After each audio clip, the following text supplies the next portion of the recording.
What a scene in Aggie land. Texas A&M trying to stay undefeated. They think they're a national champion contender. Let's get you down the field where the head Aggie, Mike Elko's trying to keep this team undefeated and ready to rock. And this scene is second to none.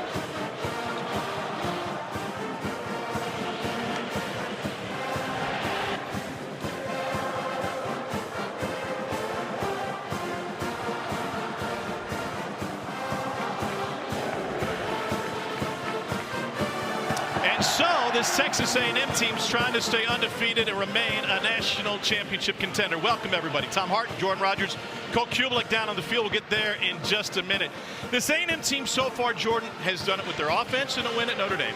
Did it with their defense last week against Auburn. So the question remains, I know it's early, can they win a national title? I think they absolutely can because of what you said. They've proven they can win football games in multiple ways. An elite offensive performance on the road at Notre Dame, a defensive performance last week against Auburn that won them the football game. Now, consistency has been the issue. Can they get elite performances week in and week out on both sides of the ball? That'll be the deciding factor, but they have the talent to do it. Well, they have a very talented quarterback in Marcel Reed.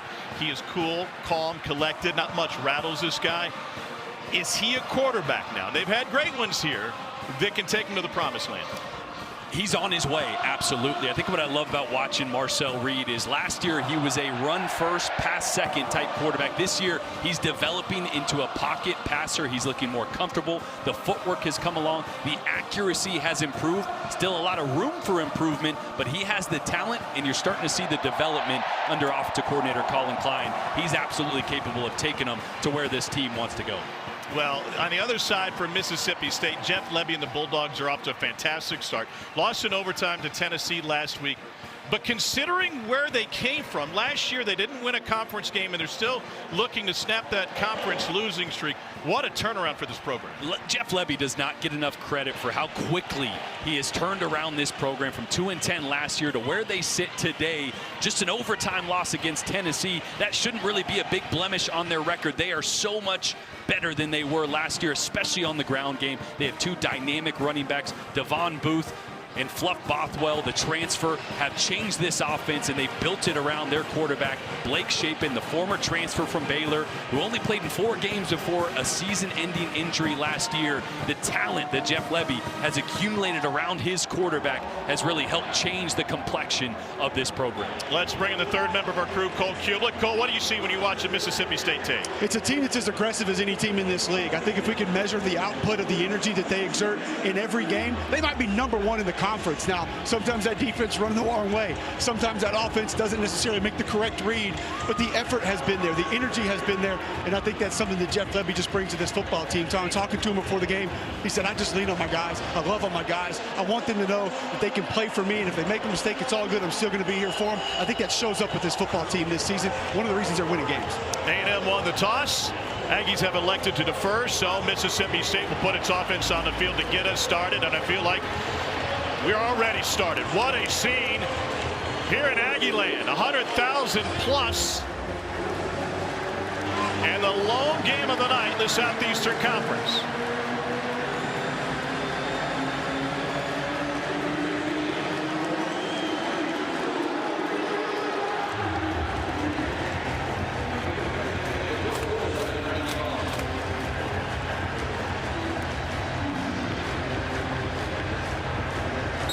Randy Bond has the ball on a tee. Devon Booth back to receive for State. A&M undefeated 4-0. Mississippi State at 4-1. And we are underway at Kyle Field. No return for Booth, and a healthy Blake Shapen, graduate player from Louisiana. Started Evangel Christian as a 2 sports star. He was the #1 baseball recruit in the state. Comfortable in this offense, which is still fairly new to him. Yeah, this is exactly what Jeff Lebby envisioned when he was putting this roster together last year. Blake Shapen was his guy. He went and got him. I mentioned the injury that derailed it, but the talent that they've accumulated around Blake Shapen is the difference. Can they operate under the adversity of this crowd tonight? That'll be the question. And they run it off. Tackle on the first play. And Fluff Bothwell is able to pick up 13 on first down. Fluff has been a game changer for this offense. As you see the tempo pick up, the physicality that he brings between the tackles is an improvement on what they had last year. Shaping, swallowed up. Sacked 5 times last week. And now Damian Sanford gets to him on the second play tonight. Boy, it's just a protection area. You're going to see Cannon Boone, the center, work this way, and you're going to see the blitz right down the A-gap from Damian Sanford. Boone's eyes are to the right. He's got to pick up that blitzing linebacker in the A-gap.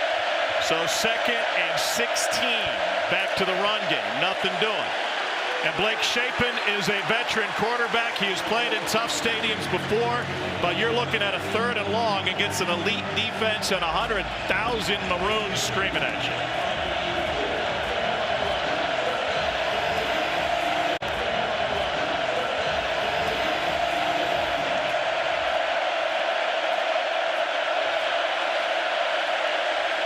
Or for tonight, clad in black.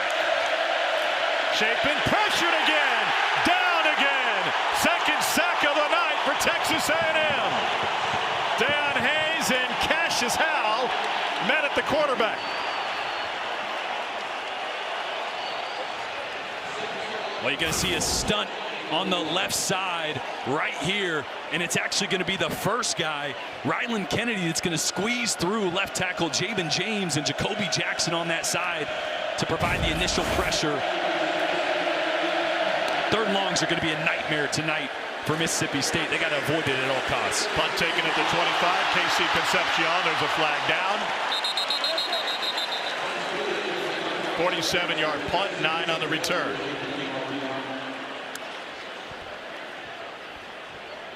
Boy, how about that crowd?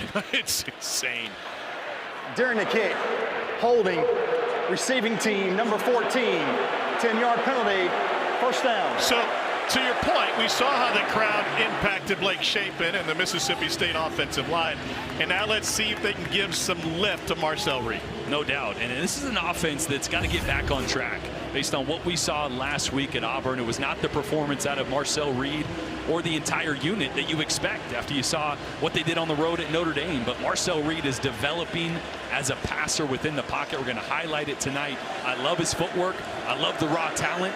I need to see the deep ball accuracy in those shot plays downfield get more consistent, because with the speed they have with Mario Craver and KC Concepcion, they can run by anybody. Marcel's just got to get him the ball.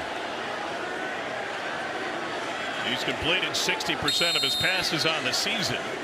He's got Le'Veon Moss in the backfield with him. He has been a wrecker over the last couple of games. Moss hurdles and a flag down, likely a hold, and then he goes somersaulting up to the 35. It's a gain of 20 if it stands, but already 2 flags against A&M, and that combo fund will look a little heftier after this first possession. Holding, offense, number 55, after distance to the goal, still first down. Armaj Reed Adams is flagged. This is an A&M team that gets penalized more than anybody else in the country, and Mike Elko joked, we're going to have a combo fund. The coaches are going to take the fine money and get a great vacation. Yeah, Zachary Tillman does a great job of attacking Reed Adams there and kind of ran him over, and Adams just took him down with him. It turns into 1st and 17.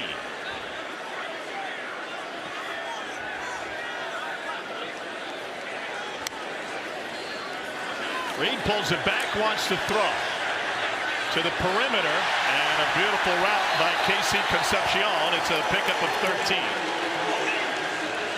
And the timing there was really good. Last year, Marcel's feet were kind of all over the place. 2 and 3 hitches on intermediate throws where you just need one. That time, 3 and a hitch. Ball was out on time and accurate to Concepcion on the perimeter. Gets him to a manageable 2nd and 4. And another penalty flag. He had 12 men on the field. Now, Legal substitution, offense, 5-yard penalty, remains 2nd down. Now, does that take money out of the Cabo fund? Because that one's on the coaches, right? You could say that. I joking with Marcel Reed yesterday, I said, you haven't gotten flagged yet. you could go on vacation. He goes, with the coaches? Last thing I want to do. They're 133rd in the nation out of 136 with 9.5 flags incurred per game. That's already the third tonight. Four-man rush for State. Reed dances out of the pocket. First guy only got a hand on him, and it will leave third in less than a yard. A really good decision there by Marcel Reed. Mississippi State drops into a really soft cover 2. No one had eyes on him. Step up, puncture the pocket, and make this a much more manageable third down here. And this is where Le'Veon Moss coming off a career-high 139 yards on the ground last week against Auburn.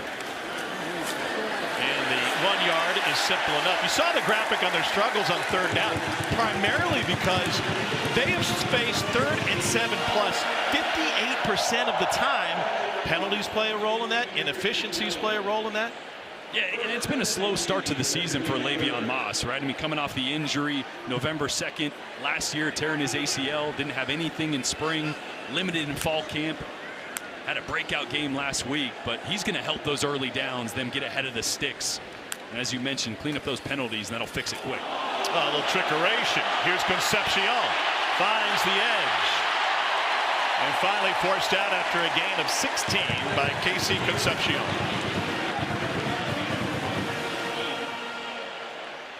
Yeah, one of those guys that transferred in and has immediately made an impact. The NC State transfer.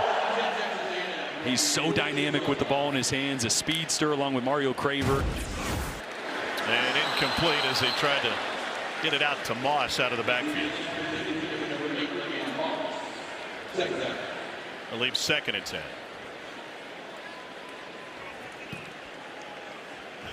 Moss will come out for a moment. This is a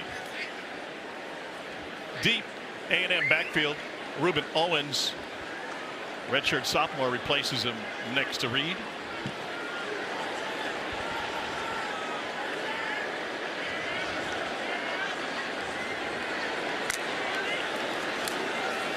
Reed looking middle. And it's incomplete and nearly picked. Right behind Orstrom. I was talking down on the field with Colin Klein, the offensive coordinator and quarterback coach. He said sometimes when Marcel misses high, it's an indecision. Watch him kind of double clutch this ball right here. He's not really confident in what he's seeing, so it speeds up his motion. When he misses high, that's kind of been the common thread. Just unsure, maybe a hand up in the lane, whatever it was. It's been a common theme of some of those misses high this year. And once again, a long third down, facing 3rd and 10. A lot of communication from that O-line with the play clock at 1. Here comes pressure. Reed hangs a U-turn, tries to find the perimeter. Throws on the run, and he dirts it. And that'll be the end of the possession for Texas A&M. Nick Mitchell was trying to chase down Marcel Reed. I love the call there, bringing pressure. Not letting your mobile quarterback have a clean pocket, maybe take off and run on you. Really good call there by defensive coordinator Coleman Hustler for Mississippi State. Looked like both sides of the line pinched inside on that protection, Jordan. Usually not the way you're going to manage that, and especially you put a back one-on-one on a backer off the edge. Yeah, I think it was linebacker walked up into that A-gap late and caused that protection adjustment. Tyler White with a boomer. That was up even with the 3rd deck. Big time hang time. Taken at the 11 after a 43-yard punt. Second opportunity for Blake Shapen in State if he can get some protection. When are sports more than sports? When your highlight reel opens the door to 4 years of higher education, 0 student loan debt, NIL earning potential, and direct financial benefits. When your stats include free room and board, nutrition and mental health support, plus medical care with extended coverage. And when your experiences, friendships, and development put you in the win column for life. For college athletes, sports just mean more.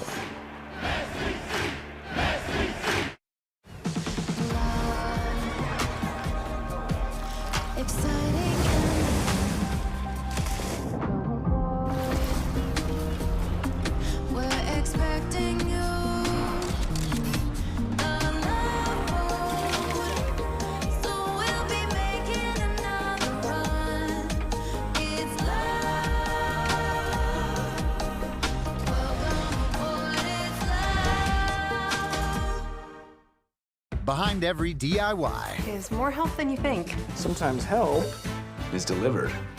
And sometimes it's just a tap away. Because do it yourself Doesn't have to mean All by yourself. What are you working on? This game has gotten out of control. All the money, the unpredictability. It's time we instate a commissioner. Introducing the commissioner of coverage, the Aflac Duck. Commish, when health insurance falls short, who pays you cash to help with your medical bills? Aflac. The commissioner has spoken. I love that duck. Get help with expenses health insurance doesn't cover with Aflac. An official sponsor of ESPN College Game Day. Y'all could ask about it at work. What powers her? Her team, her family, her fans, her food. At Sprouts, we're on a mission to power women on and off the field. We nourish strength. We feed ambition. We fuel women's health on all journeys, whether she's bringing home a win or winning at dinner. Sprouts is powering greatness.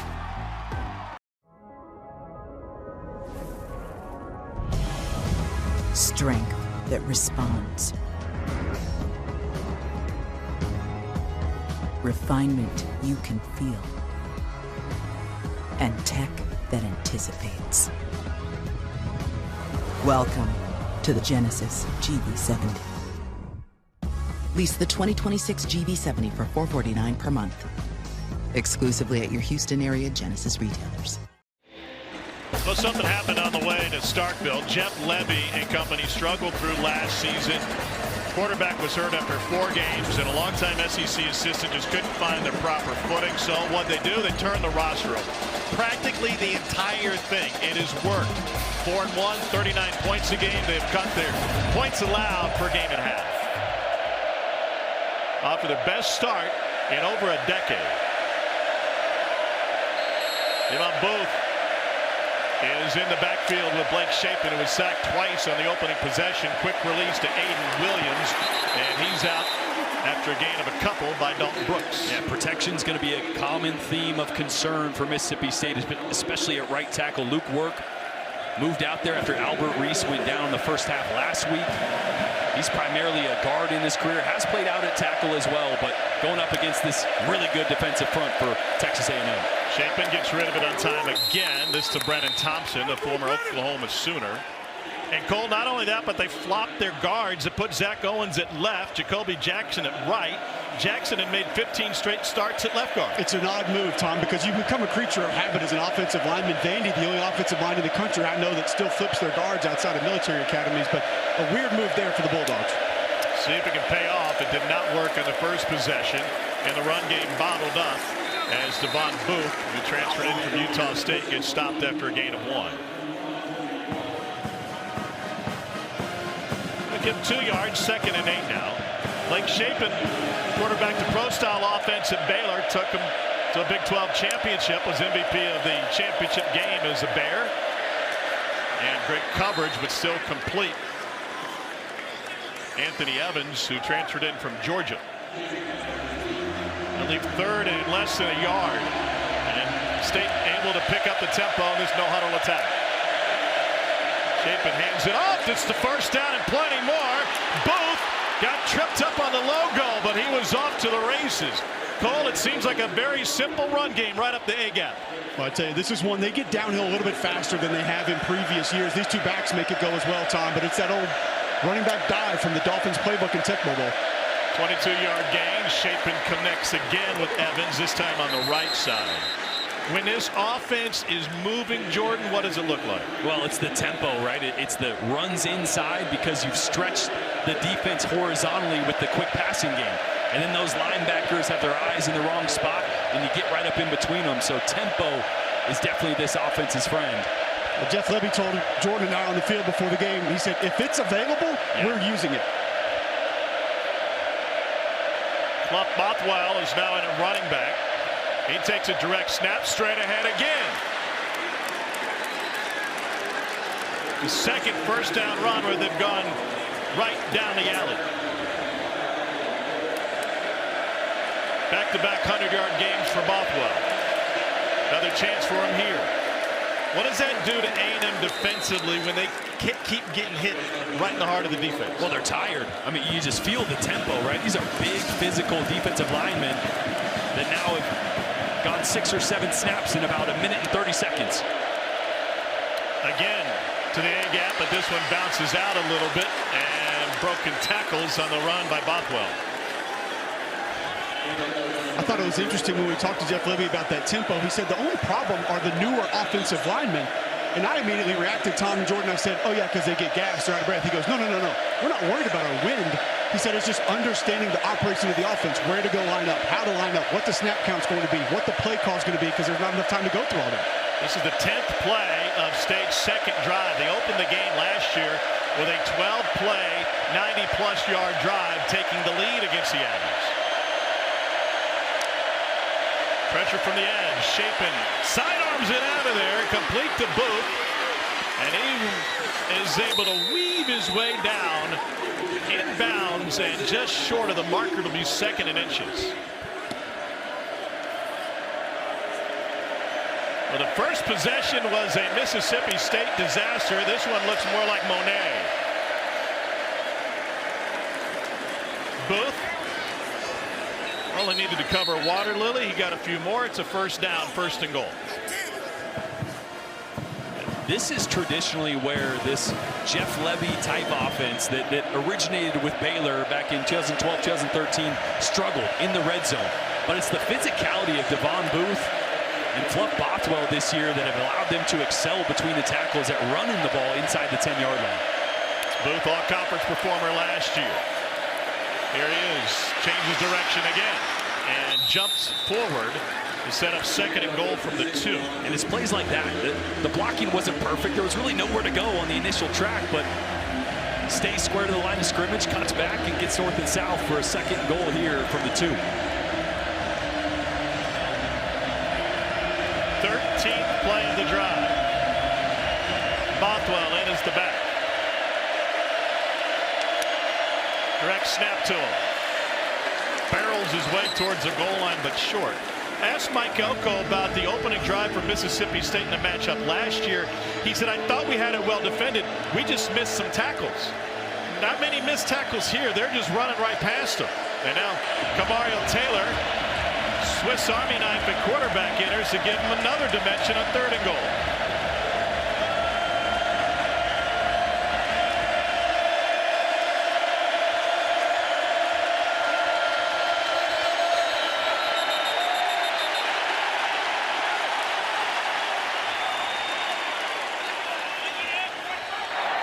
False start. New quarterback. Offense, number 51. 5-yard penalty. Still 3rd down. Yeah, I was just about to say my only concern, you get a young quarterback in there, the noise is deafening. A different cadence, a different snap. Oh, and you see left tackle Javen James just flinched a little bit. Probably saw the motion out of the corner of his eyes. So Taylor back to the sideline, Chapin and the shotgun, 3rd and goal. They'll roll the pocket away from trouble. There's a lot of it into the end zone and incomplete. But he had an entire convoy trying to chase him down. And after a 14-play drive, they'll bring on the kicking team, the veteran Ferry, to try and get Mississippi State on the board. Well, what a costly penalty. You just knew Jeff Levy, if he was down at the 1 or 2 yard line, was going to go for it on a 4th down, but it's the right decision here. 24-yard attempt, the lefty from the right hash. Had it all the way. 15 plays, 83 yards, and 5:43 off the clock. Mississippi State off to an early lead. Behind every DIY is more help than you think. Sometimes help is delivered. And sometimes it's just a tap away. Because do it yourself Doesn't have to mean all by yourself. What are you working on?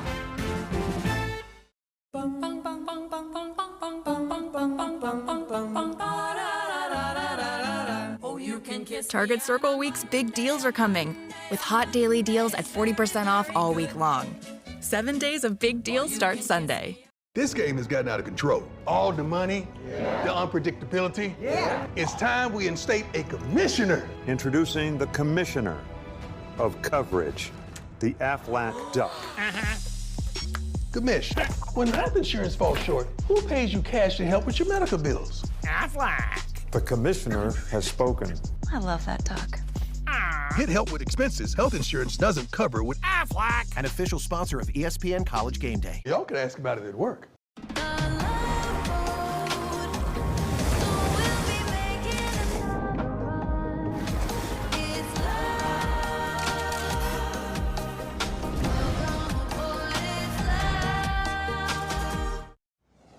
Morning, guys. Why is Jeff Bridges here? I'm studying to be in a T-Mobile commercial. Teach me, Saldana. Oh, I couldn't possibly. At T-Mobile, get the new iPhone 17 Pro on them. It's the most pro iPhone yet. So you can't teach that. Or can you? You can save up to 20% versus the other big guys. Insane! At T-Mobile, get iPhone 17 Pro on us. Plus, save up to 20% when you check the math.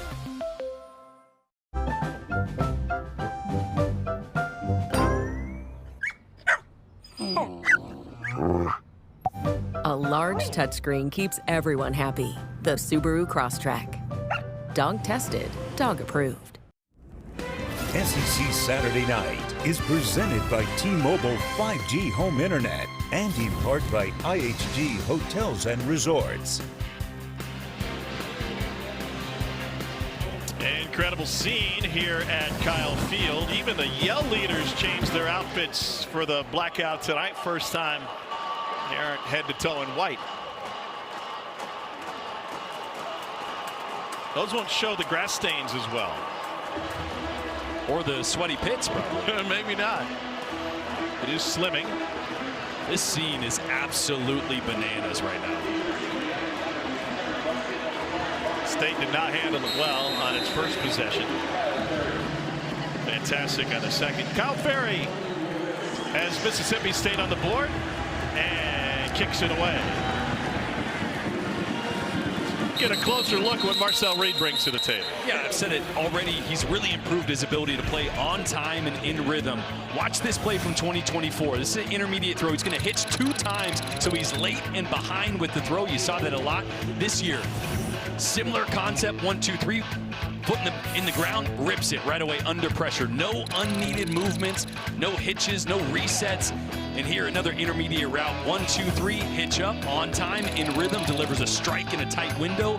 His accuracy from 10 to 20 has skyrocketed from last year to this year. Has to do with his processing is better, his understanding is better, but really his footwork and timing have been so much improved. And they added a couple of deep ball weapons on the perimeter. Concepcion was guarded that time. He had nowhere to go. Teron Manning was blanketed all over number 7, and so it goes incomplete.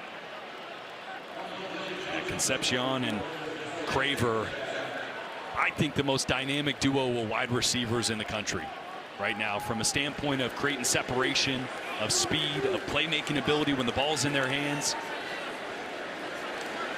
Craver second in the country, 119 receiving yards per game. In a monster game at Notre Dame. On the ground, it's Reuben Owens. And Craver was Mississippi State last year. That's got to drive coaches crazy, right? It's not just that you left, but now I got a coach against you and you're elite. Mississippi State lost Mario Craver and Kevin Coleman, who's at Missouri, balling out as well. Yeah. But they reloaded. They got 3 really good guys in the transfer portal as well. So they're not hurting, but pretty amazing how talented pieces move in this day and age of college football. Marcel Reed off to a slow start, just 1 for 5 for 12 yards.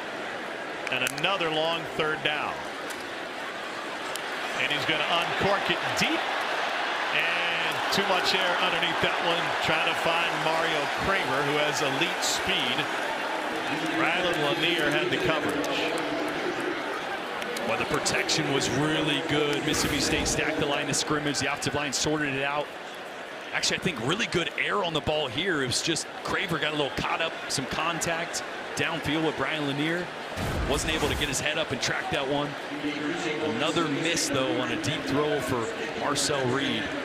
At some point, you got to underthrow it, right? How many times have we seen this year those underthrown balls on the deep shots, allowing receivers to make a play on it?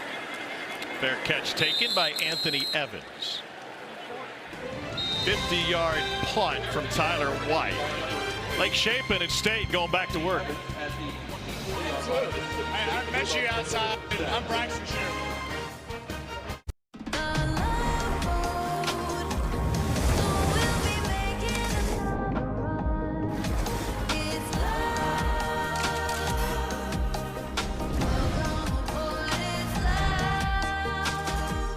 Behind every DIY is more help than you think. Sometimes help is delivered.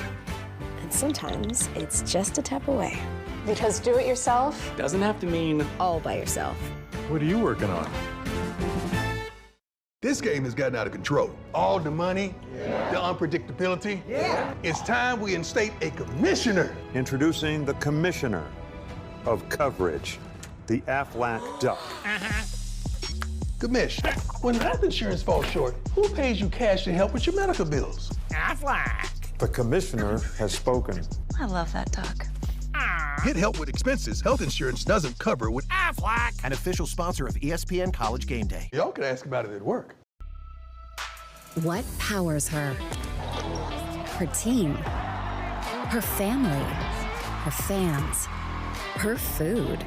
At Sprouts, we're on a mission to power women on and off the field. We nourish strength. We feed ambition. We fuel women's health on all journeys, whether she's bringing home a win or winning at dinner. Sprouts is powering greatness.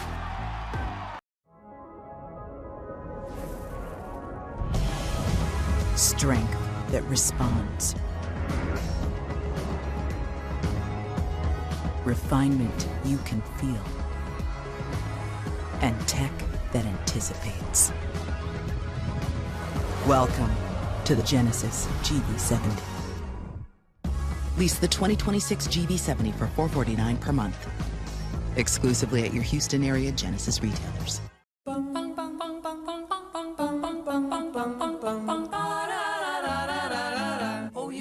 Target Circle Week's big deals are coming, with hot daily deals at 40% off all week long. 7 days of big deals start Sunday. It's all happening too fast. What, you nervous about the wedding? No, it's the house, dude. We got approved. Bro, don't stress. This house, it's the one. Speaking of the one, caterer. We need a caterer.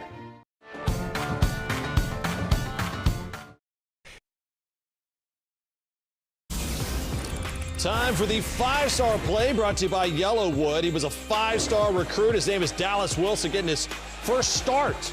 Battling injury all season long. 6 catches, 111 yards, 2 touchdowns. DJ Lagway was on fire, 29-21. The Gators with the upset down at the Swamp. Hi, Peter, thanks. Arch, meanwhile, 2 touchdowns, 2 picks. And the second loss of the season for the Longhorns. Blake Shapen pulls it back, gets pressured again. On the move. And shoved out of bounds. No flag in that push by Marco Jones. Let's meet the impact players. Yeah, running backs for Mississippi State going to play a big role in this game. Bothwell and Booth. You've seen the protection issues. They got to be able to run the ball out of that because Cassius Howell on the other side, one of the best defensive ends in the country. And a corner, Des Ricks, who's playing as good as anybody in the SEC right now. Ricks was originally an Alabama signee. The ball comes loose, and Shapen able to fall on it. Damian Sanford is seeing more time due to the injury to starter Scooby Williams, and he's already made an impact on this play. The ruling on the field was the runner was down prior to losing possession. Pardon the impact on this game. They ruled that he was down, no fumble. But still, the penetration has been there for A&M. Now you get another 3rd and long. Cassius Howell right there at the top of the screen. Working on right tackle replacement Luke Work. It was not light work.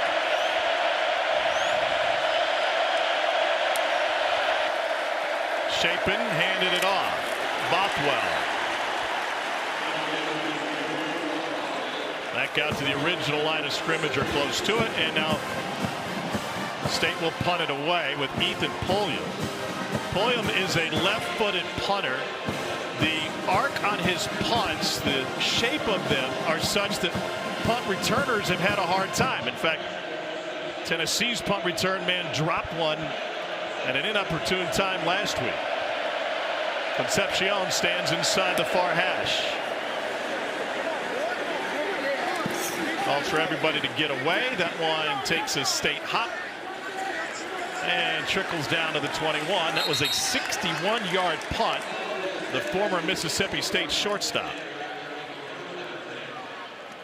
So Marcel Reed, Jordan, slow start, 1 for 6, just 12 yards. Yeah, I think they need to get the ball out of his hands a little quicker. Get him into rhythm. Get your playmakers in space. You can see there, last couple games since that first 2 drives versus Auburn, really haven't been able to get things going. You saw that one end around work for A&M. Wouldn't be surprised to see more misdirection with the defenses aggressive that pursues as well as this one does. Have to try to keep them straight up. Coleman Hutzler is a defensive coordinator for Mississippi State. There you go. Right, quick, easy throw. Getting Mario Craver, one of my impact players, the ball in space. Good things usually happen. Le'Veon Moss, the bruising running back, coming off a career game last week, 139 yards. And on the other side, Tony Mitchell filling in for Isaac Smith, who's injured. And the defensive end transfer, Malik Silla, a guy that needs to find a way to affect this game. Smith is a huge loss. Versatility on the defensive side for State, where he played both safety and linebacker last year. Led the SEC with 127 tackles. And Tony Mitchell, though, a guy that has some familiarity with defensive coordinator Coleman Hutzler from their time at Alabama. He's a good player. But Isaac Smith, definitely the versatility they're going to miss on that side of the ball. Mitchell is a 5-star recruit. Reed has all day, deep out route, everybody there. 2 black shirts, 2 white shirts. Craver and Concepcion in the same spot and brought their defenders with them. This is a ball that Marcel Reed's just got to check down. You had 2 guys almost in the same spot, safeties and corners in coverage there. First down. Just because you call a shot doesn't mean you have to take a shot. Check that down, get into a second and medium. It can open up the playbook. It's part of that development of a young quarterback, understanding when to take those chances and when not to. So on the ground, and Reuben Owens. Marcel Reed has got off to a really good start this season. Second only to Johnny Football in the quickness to 3,000 passing yards and 4,000 total yards, and a big part of that was his performance against Notre Dame. He threw for 360 and 2 touchdowns, including the game-winning drive where they converted a 4th and goal from the 11. That'll be the end of the opening quarter. The A&M offense has yet to show up tonight. Reed just 2 for 8. Meanwhile, Mississippi State has handled the chaos in this crowd of 100,000 plus. Bulldogs up 3-0.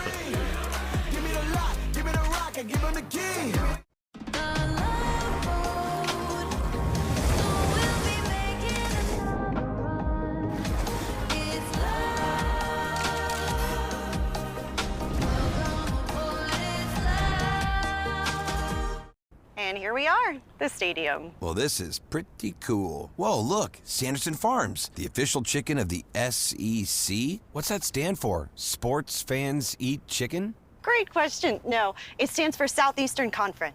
Are you sure? Pretty sure. Yeah, well, you're the tour guide. Yep.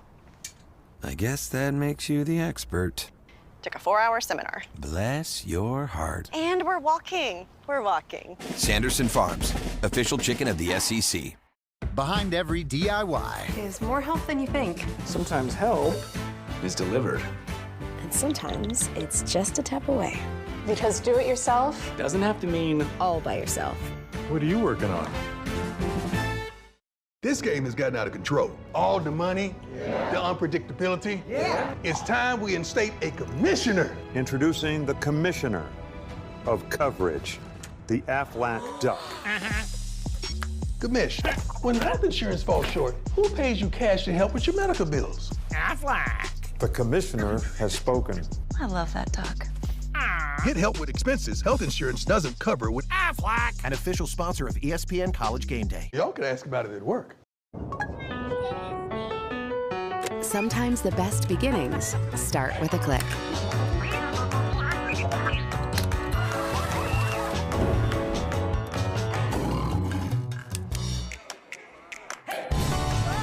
And yours starts right now. Spring into magic and save up to $250 per night with the purchase of a 4-night, 4-day room and ticket package at select Disney Resort hotels. And let the magic begin at Walt Disney World Resort.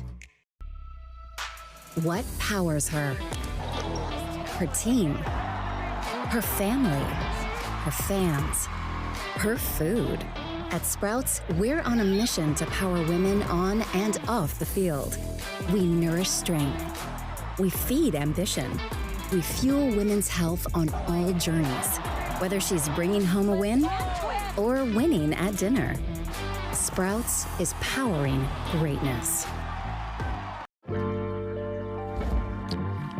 Room for 6 full-size passions. A car that doesn't elevate everyone's experience is a car that stops short of amazing.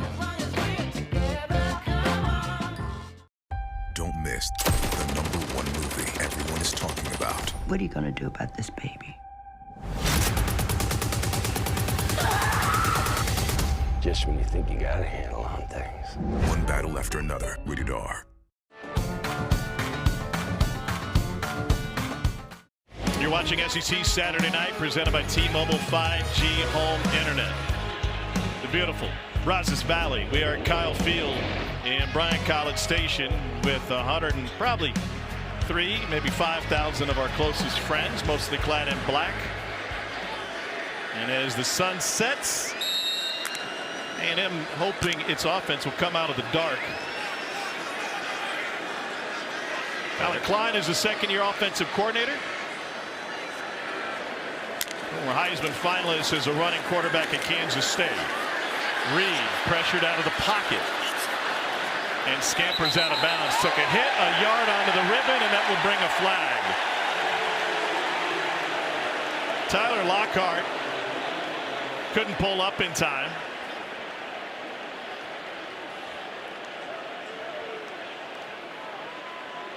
Yeah, Lockhart, the true freshman. After the play, personal foul, unnecessary roughness, defense, number 11, 15-yard penalty, automatic first down. Lockhart originally jumped into the passing lane right where Marcel Reed wanted to throw on a slant route, and here just getting a little over anxious there, a little bit of shove out of bounds.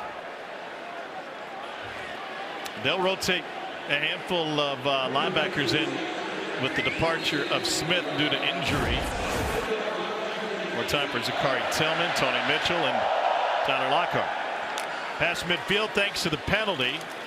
Aggies will take the gift in a shifty run by Reuben Owens, who averaged 17 yards a carry last week in limited carries against Auburn. Yeah, and A&M right now just got to lean into the run game. I was talking to defensive coordinator for Mississippi State, Coleman Hutzler, on the field. He's like, I'm actually surprised more teams haven't gotten double tight ends and ran at us. We put some bad tape out there against Arizona State. They had some success in that. Thought he might see it against Tennessee. They didn't. A&M right now with 2 tight ends out there. I think they can lean on the run game against this front. They go to the right side. It's Owens again, and that entire pile moves to pick up a first down. Jordan, you mentioned those 2 tight ends, so 12 personnel for A&M. Coleman Hutzler, the defensive coordinator for Mississippi State, said probably going to go 8 and 44 at the defensive end spots, go to more of a bear look, so that'd be Sila and Jennings. Cover up those 3 interior offensive linemen, try to get a little bit more stout in the middle.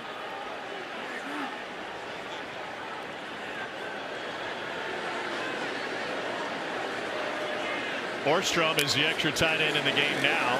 Now Reed on a crossing route, able to connect with Terry Bussey. And he keeps his footing enough to pick up the first down on a gain of 13. Product out of Tiny Timpson, Texas. Yeah, another one of those guys that's just a dynamic athlete. Has played some running back in his time. At receiver, he's a great catch and run type of guy. thick for a slot receiver, physical. Again, the recipe for this offense, run the football and throw it quickly to your guys in space. I mean, they have too many athletes that are just so good with the ball in their hands. Just get it to them. Make it easy on your quarterback.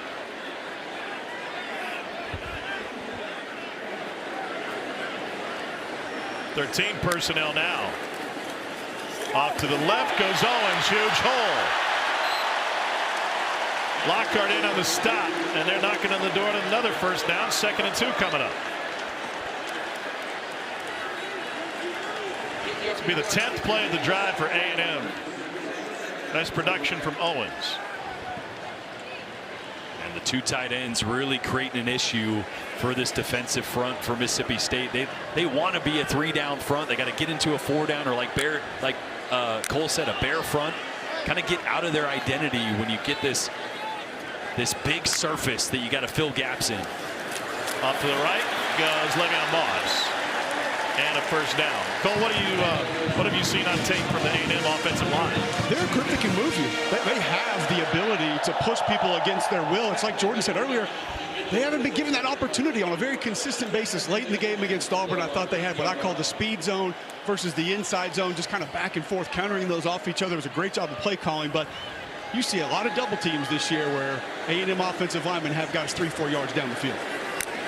Concepcion in motion, takes it around the edge.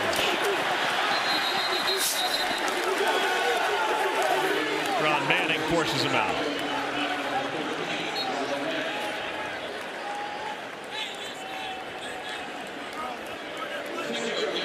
This is where A&M has really excelled, down here in the red zone. First in the FBS, 10 touchdowns on 12 trips. Getting these 2 tight end sets and just get the physical run game going downhill. And finally, putting a drive together. 12th play of the drive.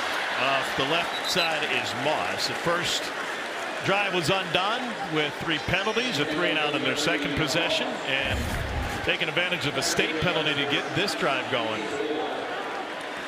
They've scored on every red zone touch this season. This drive started with that late hit. What started with 1 penalty that extended with the late hit and would have left him with a 4th and 3.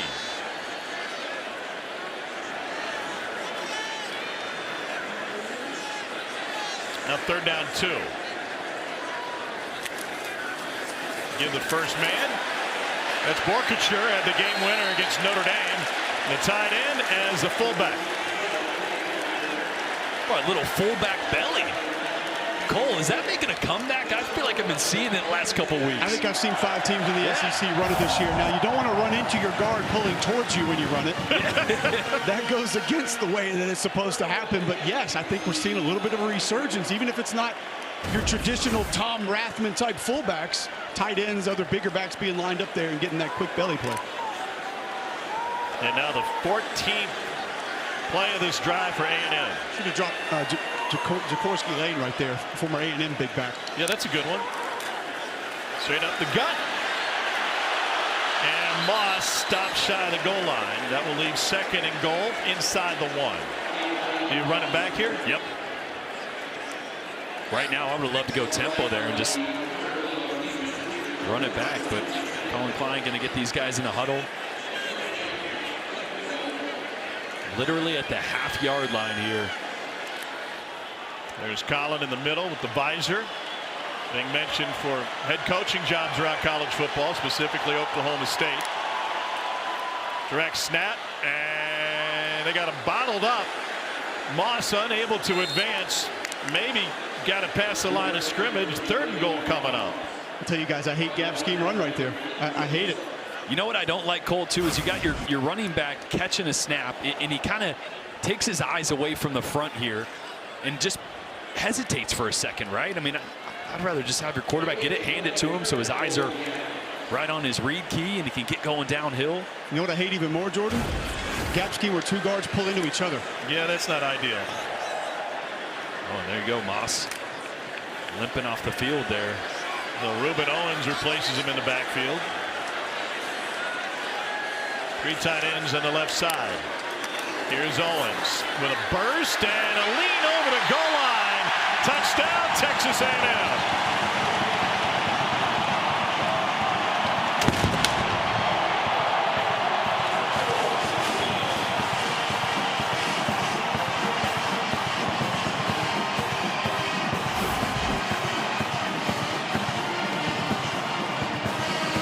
Rump is down. Where's the ball? Not quite over the goal line, so it would seem. Got his back turned towards the goal line. Yeah, they're going to be taking a look at this upstairs. It's a great shot down the line. Butts down. Ruling on the field of a touchdown is under video review.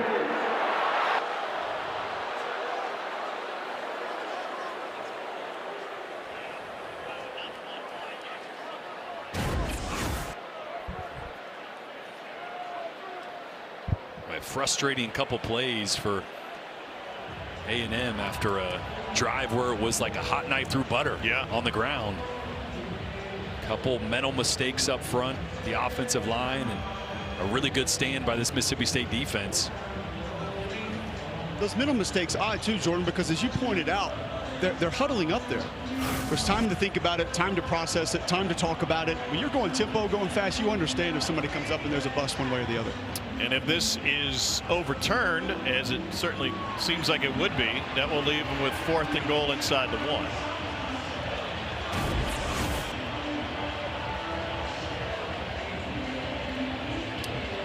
Both teams have attempted to get creative on the goal line. State with the freshman quarterback, and then A&M running the Wildcat. After video review, the runner was down a half a yard short of the goal line. It'll be 4th down. Kyle Olson is our referee.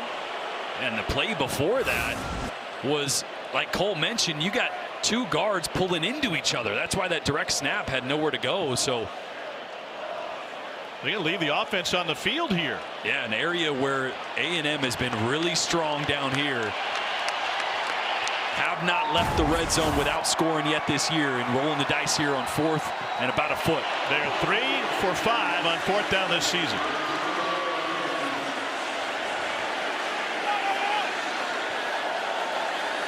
Marcel Reed will operate out of the pistol. He's got Reuben Owens behind him. Watch tight end coming in motion here. That's Orstrom. And they go straight ahead, and State held them. Owens had nowhere to go. All of that misdirection, and State didn't fall for it. A 4th down goal line stop, and the Aggies fail in the red zone for the first time this season. What a stand by Coleman Hutzler's defense. And State thinking upset in the second quarter at A&M with a huge stop.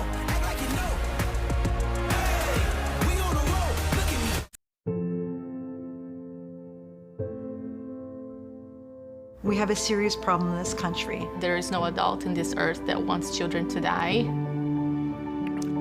I worry for my kids. Behind every DIY Is more help than you think. Sometimes help is delivered. And sometimes it's just a tap away. Because do it yourself Doesn't have to mean All by yourself. What are you working on? Ready-to-eat meal delivery services are not created equal. At Factor, it's personal. Everything is done from scratch every single day. Nutrition and flavor is first and foremost when we create any dish. Sign up for Factor today and get 50% off your first box at factormeals.com. This game has gotten out of control. All the money, the unpredictability. It's time we instate a commissioner. Introducing the commissioner of coverage, the Aflac Duck. Commish, when health insurance falls short, who pays you cash to help with your medical bills? Aflac. The commissioner has spoken. I love that duck. Get help with expenses health insurance doesn't cover with Aflac. An official sponsor of ESPN College Game Day. Y'all could ask about it at work. Morning, guys. Why is Jeff Bridges here? I'm studying to be in a T-Mobile commercial. Teach me, Saldana. Oh, I couldn't possibly. At T-Mobile, get the new iPhone 17 Pro on them. It's the most pro iPhone yet. So you can't teach that. Or can you? You can save up to 20% versus the other big guys. And see, At T-Mobile, get iPhone 17 Pro on us. Plus, save up to 20% when you check the map. Look at the salt on that dressed Dos Equis. After 2 billion years underground, that salt could have ended up in a half-empty box in a half-empty pantry. But now, it's lucky enough to find itself circling an authentic Mexican Dos Equis. Congratulations, Salt. From where you sit now, it's clear your patience paid off handsomely. Dos Equis. Momentous stop for Mississippi State's defense. Cole, what happened up front? Penetration always causes disruption in short yards. Watch your center. Nose guard going to get a little push there, and then working on the right tackle. Extra penetration comes through about a yard in the backfield. Not going to be able to find ways to cut back and get extra lanes with that penetration. Jordan, those weren't the only issues. Yeah, this is the read guy on the end line of scrimmage. He comes down. You got a tight end. You got 2-on-1 because they blow a coverage on the back end. If Marcel Reed pulls this because the Reed guy goes down, you might have a touchdown in the corner of the end zone. Long field for State's offense, and 100,000 in black letting them hear it.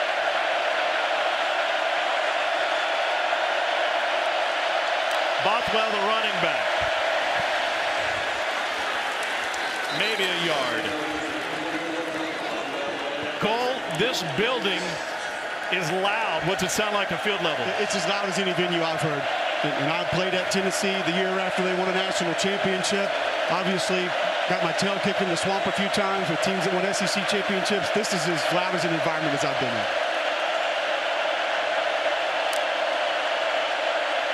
Second down, 9 for Shapen. Only 4 games played last year with a shoulder injury. The veteran hands it off, and there is no daylight thanks to Tyler Onyeta. And here's where we're going to see how much Jeff Lebby trusts this offensive line. It's been a work in progress. 4 starting lineups for the first 5 games. Obviously a new right tackle in Luke Work, and one of the best pass rushers in the SEC in Cassius Howell.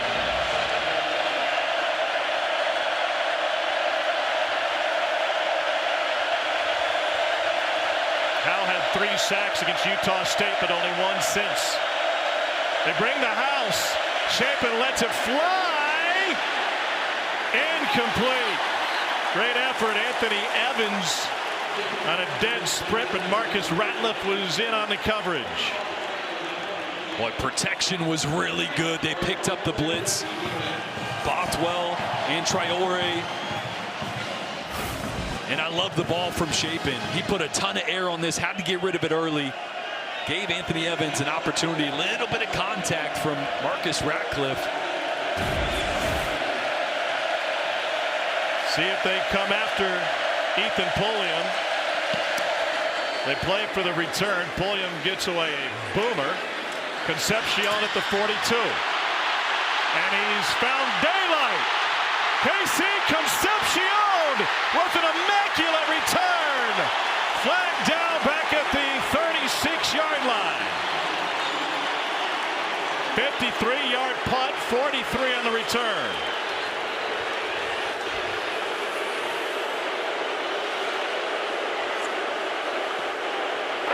During the return, holding, return team, number 8, 10-yard penalty, first down, Texas A&M. Jordan Shaw, defensive back, flagged for holding. It's his second big return that's been flagged and erased by Texas A&M, including a 99-yard kickoff return at Notre Dame. Mike Elko not happy. Plenty of mistakes for Texas A&M early on. This one cost them big time.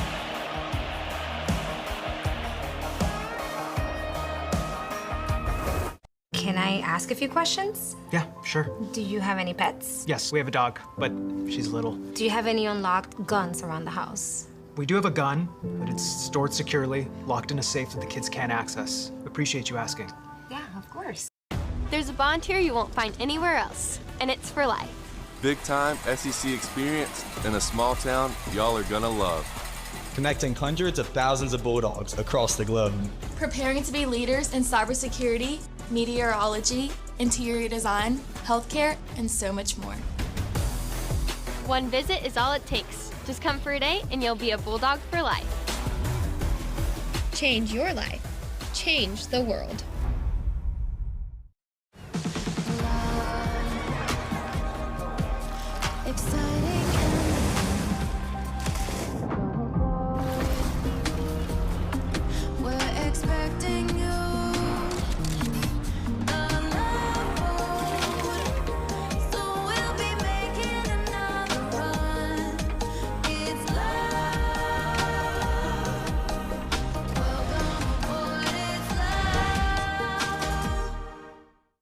Behind every DIY is more help than you think. Sometimes help is delivered. And sometimes it's just a tap away. Because do it yourself Doesn't have to mean all by yourself. What are you working on? This game has gotten out of control. All the money, the unpredictability. It's time we instate a commissioner. Introducing the commissioner of coverage, the Aflac Duck. Commish, when health insurance falls short, who pays you cash to help with your medical bills? Aflac. The commissioner has spoken. I love that duck. Get help with expenses health insurance doesn't cover with Aflac, an official sponsor of ESPN College Game Day. Y'all could ask about it at work. All right, so I'll let you guys in. So I've tried all kinds of things. So today what we started was the Texas A&M football coaches Cabo Fund. And so what's going to happen now is every time one of our players gets a penalty, they're going to contribute to the coaches Cabo Fund. And so we'll see if that works. Well, no laughing matter on a couple of huge penalties. This is the flag that they threw. Didn't look like much in live action, but it erases a monster return. 125th in the country in penalty yards per game. Already 32 tonight, including 3 on A&M's opening possession.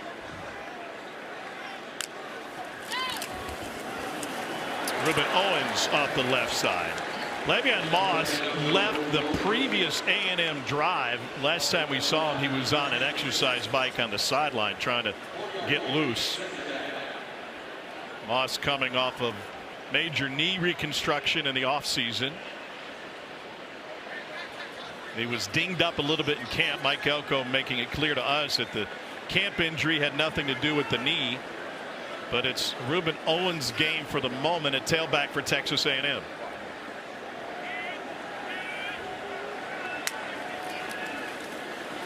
On 2nd and 6, Marcel Reed double clutches, throws it high, and it's picked off. Kelly Jones with the takeaway. Just as you diagrammed earlier, Jordan, the double clutch, the decision making leads to the ball sailing. Boy, and this is just all seams, all go special. He's looking at the tight end up the left hash. You're going to see tight end up the left hash, and this linebacker getting depth is where Marcel's eyes are going to be. When the linebacker gets that much depth, just check the ball down. Find your running back. Linebackers, as soon as they're getting 10, 12 yards deep, great. They're now 8 yards away from your running back. That's a check down. So that hesitation should already tell him in his mind, I got to move on. It's not there. Find the check down.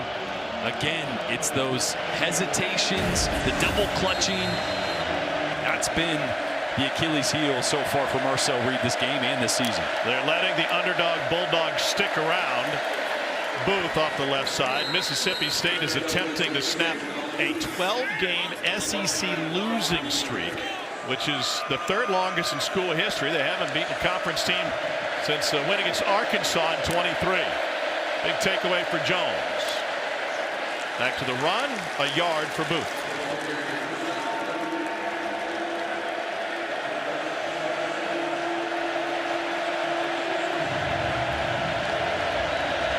Another 3rd down here where Mike Elko and this defense get really creative in how they set your protection. You're going to see 3 guys to the left side of this offensive line. They're trying to force you to slide left and leave this side one-on-one. That's TJ Searcy. 4-man rush. Searcy can't get there, and Chapin has it knocked as he threw, and there's a flag rolled in. DJ Hicks with the hit on Blake Chapin.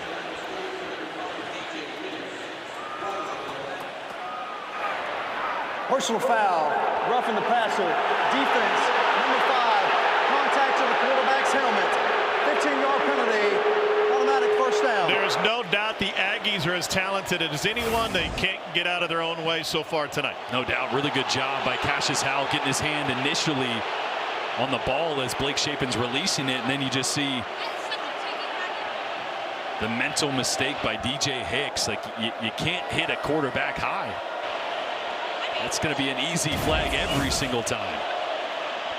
47 yards of penalties, but it's more the momentum that it has both ceased and handed over in numerous times to Mississippi State. That's a third down. They should be off the field. Mississippi State should be punting right now, but another penalty, mental mistake, giving Mississippi State extra life.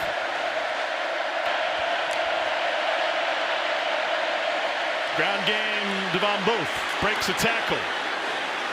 And the effort carries him over the yard to gain. It's a first down for State. Booth, such an underrated running back, third team All-SEC last year. Had a couple of big runs called back already this year. The stats should actually be better. Shapen has it hit coming out of his hand, and it's taken away. A&M with the interception. It's Damian Sanford.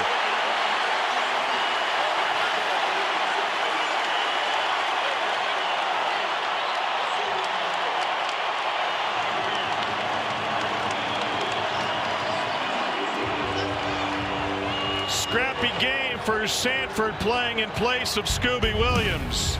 And Cassius Howell brought the pressure. Back-to-back plays. Cassius Howell wins on a speed rush, gets his hand on the ball. This time leads to a takeaway, and A&M back in business. Welcome to the show. Are you ready for a ride? Yeah, you better buckle up and hold on tight. Behind every DIY is more help than you think. Sometimes help is delivered. And sometimes it's just a tap away. Because do it yourself Doesn't have to mean All by yourself. What are you working on?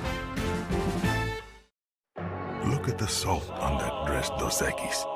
After 2 billion years underground, that salt could have ended up in a half-empty box in a half-empty pantry.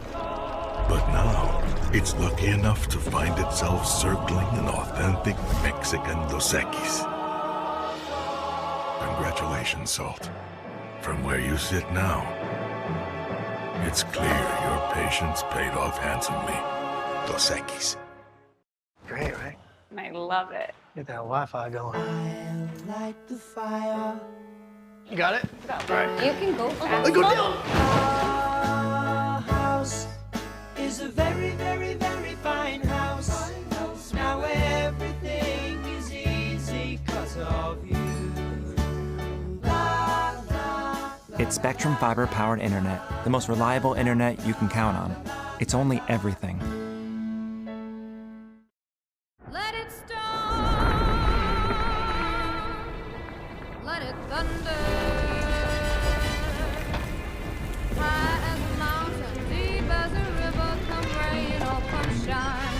Days may be cloudy or sunny, but I'm with you, baby. I'm with you, rain or shine. Come rain or come shine. My son's name is Maximilian, and he was born 3 months early. When we came home from the NICU, he was still on oxygen, so I couldn't leave him. We needed the right size diapers, we needed wipes. I needed food to get me through. I don't have a car personally, and that makes Instacart not just a convenience, it's a necessity. So in the morning, I get my son and I ready. I'm putting my grocery order in, send it off, and when I get home, it's there. It absolutely takes a village, and I felt like I had more support with Instacart. How often do you think about credit? I went in one ear and then came out the other. This is Foundation Forward. All the drama. All the analysis.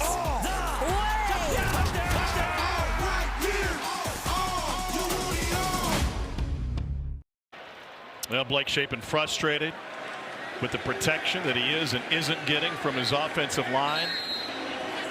And after the A&M takeaway, we got movement again. Which side was it? Aggies already backing up. I'll tell you why Blake Shapen was so mad. He had Brennan Thompson on that play, and he still might be running with the football. False start. Offense, number 79. 5-yard penalty. Still first down. Brennan Thompson, one of the fastest players in all of college football, right here gets one-on-one. And if Shapen is not hit here, this might be a touchdown. There is so much green grass. He's got a step. Safety's going to be late getting there. That could have been a really big play. I think that's what got him so fired up on the sideline. Well, there are a few plays where he ended up with Aggies in his lap and grass stains on his back. Here's Owens. They're really leaning on Ruben Owens now. Yeah, us quarterbacks, we don't mind getting hit. But if it means we missed a touchdown, we don't like touchdowns coming off the board. We're kind of selfish in that way. We like yards. We like touchdowns. I can understand the frustration by Shapen. So Ruben Owens in the backfield gets another chance to tote it. And Cole, we haven't seen Le'Veon Moss in the last couple of plays. Yeah, he's been working with the director of football rehab, Joe Girardi, no pun since the Yankees played today, on the bike, off the bike, getting some high knees in. He had his helmet off for a while, just buckled back up like he looks like he may try to re-enter this football game, but no official update at this time.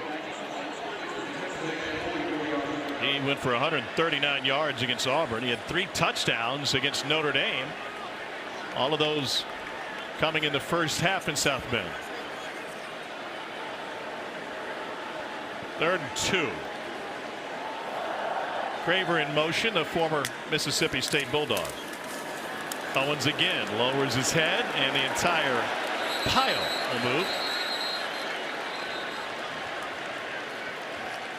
Meanwhile, Blake Shapen with a kumbaya moment on the sideline with his offensive line. My bad. I was seeing red, guys. I love it, though. That's great leadership, honestly. Emotions can get out of control. Luke Wartz didn't look like he loved it right there. Well, hey, but it is what it is. Sometimes you got to have tough conversations. Sometimes emotions can get out of hand, but you always go back and say, hey, we're good. Like, hey, I appreciate you guys. Let's go get them next drive. I think that's great leadership there by Shapen.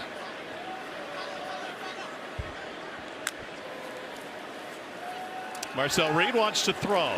On first down, he's going deep. And a flag down. The feet got tangled with Kelly Jones and the intended receiver, Ashton Bethel Roman.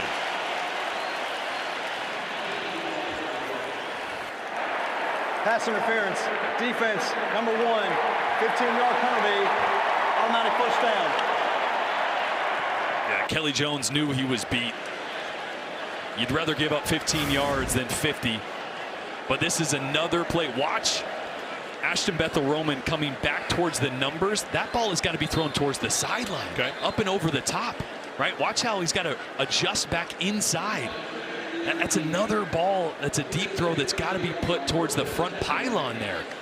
So you take the defense out of it, and you don't force your receiver to fight back through contact there. Another inaccurate throw downfield from Reed. But got a penalty. All good. 15 yards. 15-yard penalty in the last drive is what gave A&M good field position. We approach the 2-minute timeout on the run by Ruben Owens. A&M's offense has done very little in the first half. Marcel Reed 3 of 10 through the air for 33 yards. This is the 2-minute timeout. Only 135 yards of offense for the Aggies. They're looking at a 2nd and 6 when we return to Kyle Field.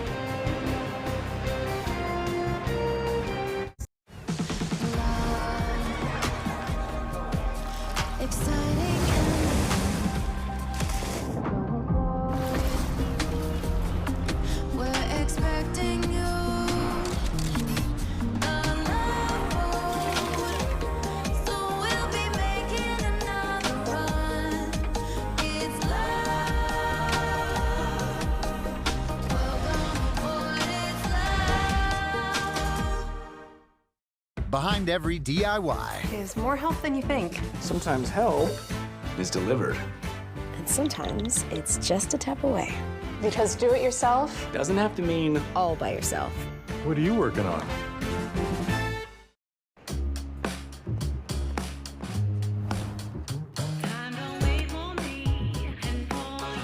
Powerful performance. Seamless technology. And refined luxury.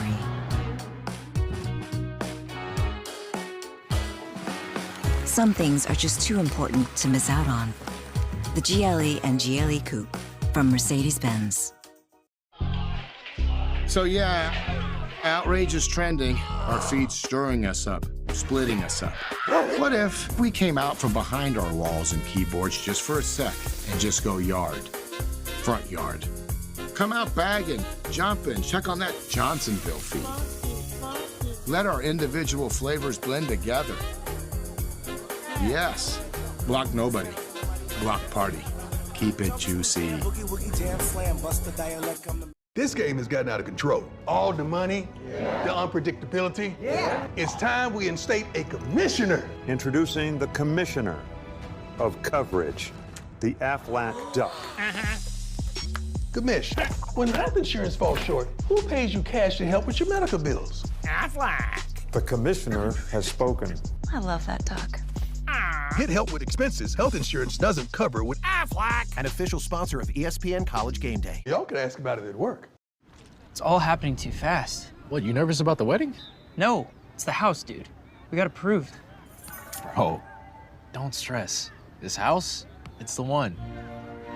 Speaking of the one, caterer. We need a caterer. What's up, y'all? Coming up on the Regions halftime report, the Tide get a little revenge. Gators go full horns down over there in the swamp. And what are you seeing in this one right now? A lot of sloppy play, 9 total penalties between these two. Yeah, 119 yards last week against Auburn. Hold my beer. See if we can outdo that. I was going to say the blackout might be the passing offense for both of these teams right now, gentlemen. All right, thanks, gentlemen. Yeah, the offenses have struggled tonight. About as comfortable walking down Bottle Cap Alley barefoot, watching what they failed to accomplish. And a deep one complete. There we go. Marcel Reed with a strike to Mario Kramer, and he fights his way in.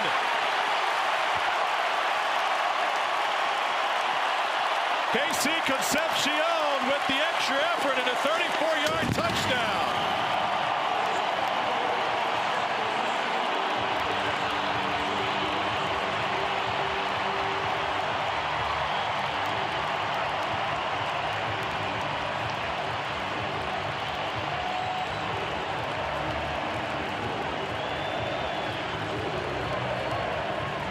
KC Concepcion is 5'11", 190.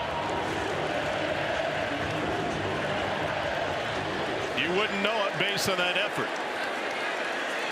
And the strike, the plow into the end zone. Here's Bond. Randy Bond. A&M finds pay dirt. Yeah, great recognition from Marcel Reed initially getting his eyes on this safety right here to see the rotation this way, and as soon as that, he knows he's got one-on-one with a corner post. Great ball. First time we've really seen him throw with conviction downfield, and Concepcion does the rest. Borkacher helping out, little tush push at the end. Oh yeah, love it. Get your boy in there, kind of picking up the DB. Let's take him in there too. It's a party. Well, that was just a really confident throw. Stepped into that one, didn't double clutch. Great recognition pre-snap, confirmed it post-snap, knew he had the one-on-one, came to it, and man, Concepcion has been such an impact on this offense. We'll see if one play is enough to arise this Aggie offense from its slumber. Von Booth set to return for Mississippi State.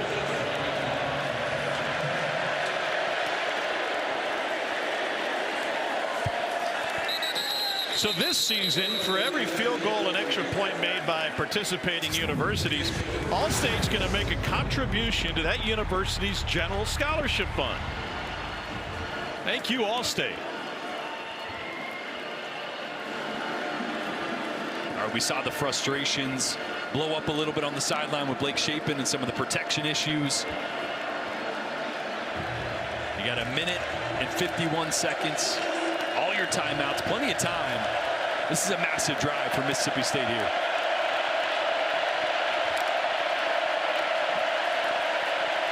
Shapen backpedaling, gets taken down. Third sack of the game, it's Cassius Howell. Boy, if you are left tackle Javen James, you have a tight end helping you. You got two guys working on one. You cannot look at, he's going to get over to the left side way too far. He's got to know tight ends there. Timeout. Texas A&M. Their first of the half. Please reset the game clock to 1:42. When you have a tight end helping you, you let him run outside. You stay inside. You know, okay, you can come back to me if you want, but I got help on the outside. You cannot get beat back inside when you're on a double team on the defensive end. And Cole, now we understand a little bit more why Blake Shapen was running red and frustrated with his offensive line. They have had to restructure this offensive line not only over the course of the season, but again tonight. Cole? Let me show you what Jordan's talking about here when you set there. So a couple of things that you can do. First off, you can just short set that because you know you have help to the outside, or set with depth and get back. That way, if that inside move comes, you've already got time to be able to cut that thing off when Cassius Howell wants to go inside. It's a difficult task because he's a great rusher, but there are ways to offset it. Still back into that trooper, okay? We know you've got history. Off the left side and Shapen with the carry. What would be better, to back into a trooper or to back into an official? If the game is happening, I'd say trooper. Texas A&M. Their second of the half. Stop the clock again. What's going through Blake Shapen's mind now? He's just frustrated. Anytime you're not comfortable with what your offensive line's doing in protection, your eyes start to drop. You start to look at it. You start to look at the rush. And when you're playing quarterback, if you're not looking at the defense and the routes, you can't play the position. Yeah. So right now you're seeing his eyes drop. He's trying to escape maybe too early because he's not confident in what he's seeing, and probably rightfully so because he's getting hit when he shouldn't. What's the simple solution from a play calling standpoint? Get the ball out quicker, right? You still have a lot of talent on the outside, a lot of speed with Brennan Thompson, Anthony Evans. Get the ball in their hands quickly, right, to neutralize that defensive front a little bit. Don't let them pin their ears back and come after you.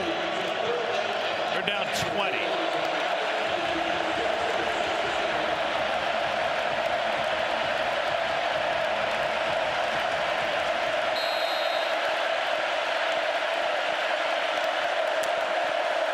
Four-man rush. Game's inside. They flick it out to the tight end. There's Seydou Traore. He's taken out by Captain Torian York. Timeout. Texas A&M. Their final timeout of the half. A&M will have some time left.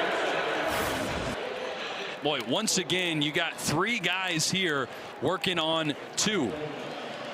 And you're going to overslide again and let someone on a looper come back and beat you inside. You got to have better awareness with your eyes of working in tandem. And right now, they're just a mess. Jordan, what'd they do to that center and backside guard, though? They occupied him. Yeah. So those guys can't come with the slide to be able to help out in the gaps that they're supposed to be. And I'm telling you guys, they didn't need to there, though. Good for slide protection, man. They had three guys on two. You just got to let, if the one guy wants to go outside, you know somebody's coming back inside. But if everybody slides with him like they're planned to, quote unquote, you got it covered. Pulliam punts it away. Concepcion had a big return last time. It was called back. This from the 19. And they get to him immediately. And State thought the ball came out. They think they have a takeaway. The far side judge disagrees and says he was down. Rolling on the field as the runner was down prior to losing possession. Navias Sanders thought he had the recovery. Here's a look.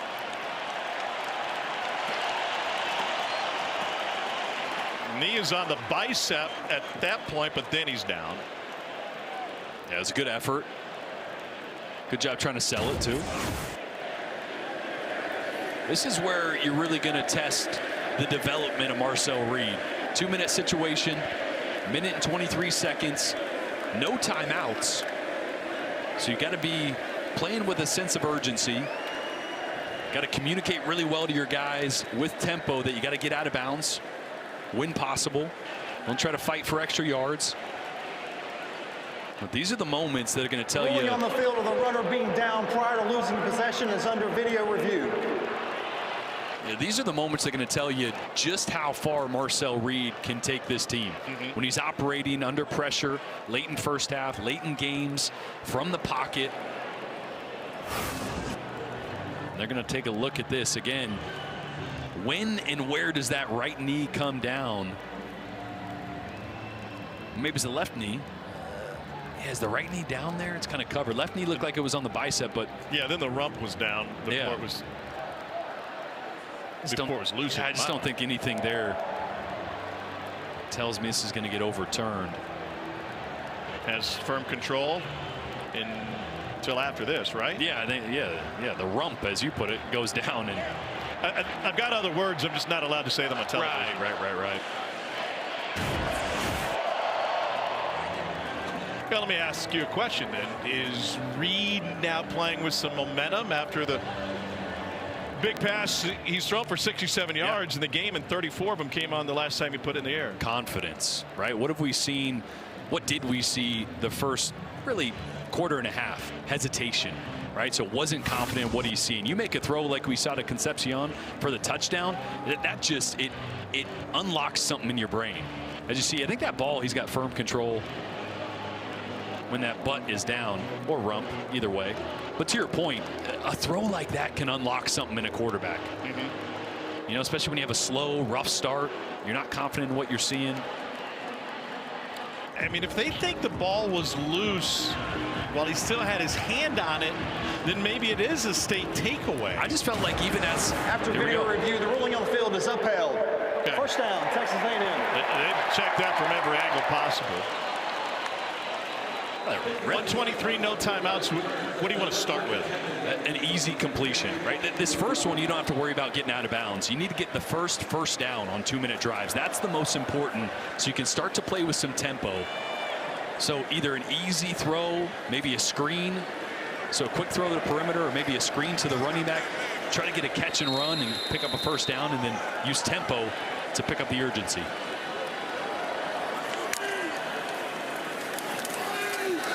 Gets it outside to Craver. And a quick whistle as his forward momentum was stopped. Well, this is where you would have loved to have a second play called down with that, right? You know, okay, after the screen, we're going to get right on the ball. We're going to come to this. Taking up a lot of time here as the clock ticks down. Doesn't feel like they're really going to put the pedal to the metal here and try to get points. He's already thrown one pick tonight. And movement. And maybe that's part of it. Yeah. Right? I mean, Mike Elko and Colin Klein do a lot of collaboration on play calling in these big moments, whether it's big third downs, big fourth downs, strategy. And so maybe Elko's saying, hey, our defense is playing pretty good right now. This could come with a 10-second runoff. Offense, right guard. It's a 5-yard penalty. Still second down. This foul qualifies for a 10-second runoff. Please reset the game clock to 41 seconds. And Mike Elko's probably thinking, let's just take it to the house. Signal. Now, definitely. 7 penalties for 57 yards and costly momentum killers.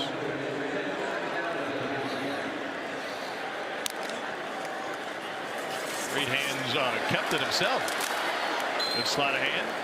It's an interesting, you know, we laugh. I think the Cabo Coaches Fund is pretty funny.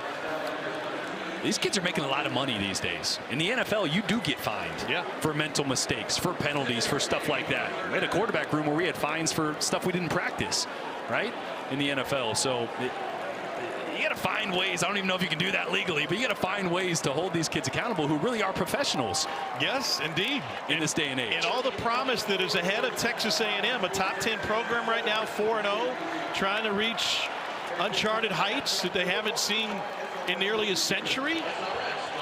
The accountability is a big question mark. Gets you down to the sideline. Coles with Jeff Levy. Coach Levy obviously protects him, a little bit of an issue. What can you and your staff do from a play calling perspective to help that in the second half? Yeah, we've got to find a way to get in the rhythm in the run game, and then when we are throwing the ball around, we've got to have just long enough. Our guys are trying to win on the perimeter and really are. We've got to have just enough time to be able to sit in there and throw and catch. Defensively, I know you feel good. They went a lot of 12 personnel. You've been able to stand up to that. That was a concern coming in. Yeah, and defensively, we're playing our butt off. The only reason we're in the football ball game right now. We got to get in there and adjust on offense, come out and play great in the second half. Thanks, Coach. Appreciate it. Well, he's been great as a big underdog, but they still haven't pulled off that conference upset. A low-scoring first half tonight. Fewest combined points in a conference game this year. Let's get to the studio and Peter Burns. I'm good with Jeff. Welcome back to SEC Saturday Night, presented by T-Mobile 5G Home Internet. What a first half for both sides. I can hear Dolly singing "Baby I'm Burning." It's 7-3. Both teams have turned it over. There have been 10 combined penalties. This game through one half has been uglier than Jordan's suit, and yet here we are. At least he can change that. There's no changing the first half. It's hard to defend, but you're an offensive mind. How do you break it down what's happening on both sides? Well, look, I think the ground game for A&M was promising. Then Le'Veon Moss gets knocked out, and Marcel Reed's 5 of 12 for 71 yards. The interception had the big play at the end, but he's been inconsistent. And on the other side, Mississippi State can't block anybody. They had a long drive, 15 plays, 83 yards. They need to get the ground game going to help protect Blake Shapen a little bit. It's just been penalties and sacks and interceptions. Someone's got to make a play on offense. Hey, from a positive standpoint, Mississippi State had a massive goal line stand to force a turnover on downs. Both defenses have obviously held their own in this low-scoring game. Not quite 3-2 from 2008 with Auburn and Mississippi State, but not pretty nonetheless. Had to bring that up. Yep. You really didn't like the suit? No, I love the suit, actually. I just felt like a good line, you know.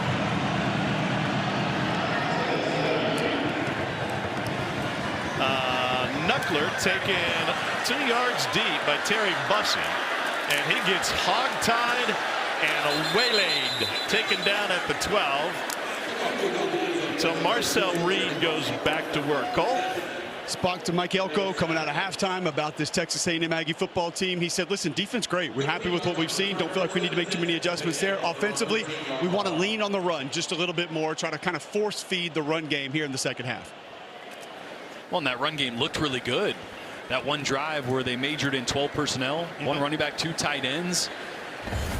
See if they get back to that. Sorry, Jordan. I asked him that. I said, you're already living in 12. You feel like it should be there? And he said, yeah, absolutely. We just got to make sure we hand it off. And sometimes 13 personnel. That was a 15-play, 83-yard drive where they turned it over on the downs on the goal line. Still no Le'Veon Moss, and a cutback by Reuben Owens to only find a couple. This has been a very sure tackling team tonight. Mississippi State, including Brandon Jennings on that one. Yeah, and I think that's maybe the highlight of the first half. The bright spot for Mississippi State is just how well this defense have played. I mean, we know the turnaround that they from last year, worst in the SEC, one of the worst in the countries, to where they are now. And they are definitely holding this A&M offense in check.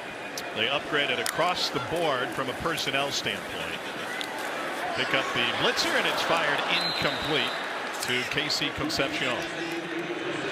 It's a 12-game conference losing streak for Mississippi State.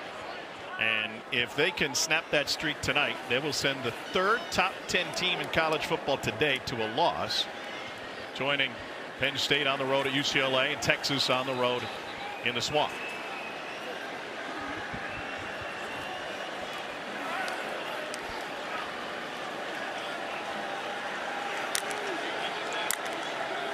A little more movement up front from Mississippi State than the D-line that we saw in the first half.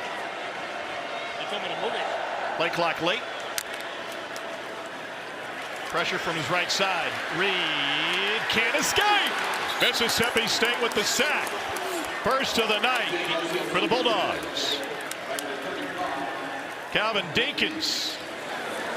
That's a really good job initially of blocking this up. You're going to see the pressure on the outside. The offensive line is going to slide in that direction, but just nowhere to go downfield. Man coverage, so really good coverage, and great job retracing there by Brandon Jennings. 44 to stop the scramble from Reed. Anthony Evans back to receive this one from White. Not great, but it takes an A&M hop. And that'll eat up some yardage and trickle all the way down to the 35. Monday night on the SEC Network, everybody's favorite show. That ball wasn't dead, and it was scooped up. But State already had 10 guys on the sideline. So react to that. Let's react to this. It's Read and React Monday night on the SEC Network. Tom, something we pointed out earlier in this game was the differences in the Mississippi State run game. I'm going to take you into the elite execution and the play drawing that they've got under Jeff Lebby. Just like if you played with the Miami Dolphins in Tecmo Bowl back in the day. This was their one run play that they had. Dan Marino and the gun would hand it off. Mississippi State running something a little bit similar nowadays. Just get into that A-gap as quickly as possible. Get downhill. Those running backs square up to the line of scrimmage. Get the head moving forward. Get north and south in a hurry. Just going back to a little Tecmo Bowl play calling, guys. Can you give us the theme music, Cole? I can't come up with it right now. No, we get there, so I can't. Just throw it to Jerry Rice on the slant every single time. Fluff Bothwell picks up 7 on first down. Sophomore from Oneonta, Alabama, transferred in from South Alabama. Back-to-back 100-yard games for the man they call Fluff. Got that nickname as a pudgy baby. No Fluff anymore. And he picks up a first down on consecutive carries. That's a huge drive for Mississippi State to get some confidence back and also force A&M to not lean on the ground game, right? You get a score here, a touchdown, you can force A&M to play from behind a little bit, take the crowd out of it. And there's a tackle behind the line of scrimmage by Dalton Brooks. Boy, Dalton Brooks there, shot out of a cannon. Coming backside.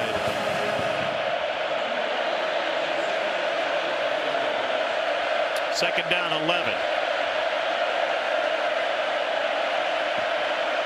Chapin's got a share with the entire offensive line, and they tried to misdirection on the direct snap to Fluff Bothwell.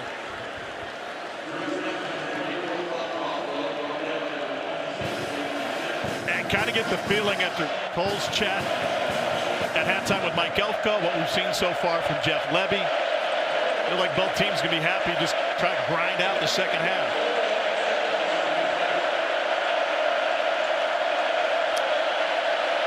Pressure. Whoa, smoke, but got it away. And a great open field tackle made by Will Lee.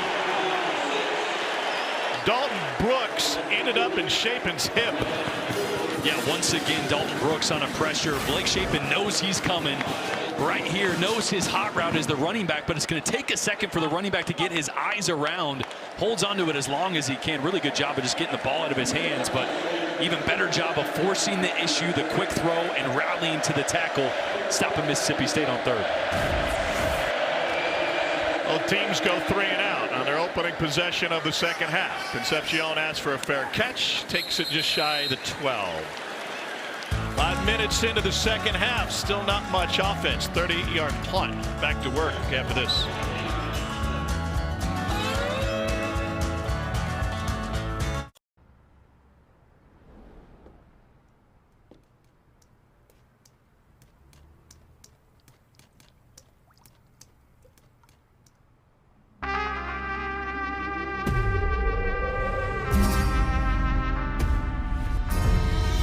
Don't know who can clean this? Thumbtack knows.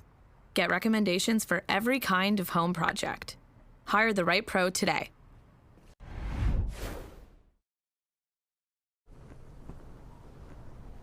Substance use disorder and addiction is so isolating.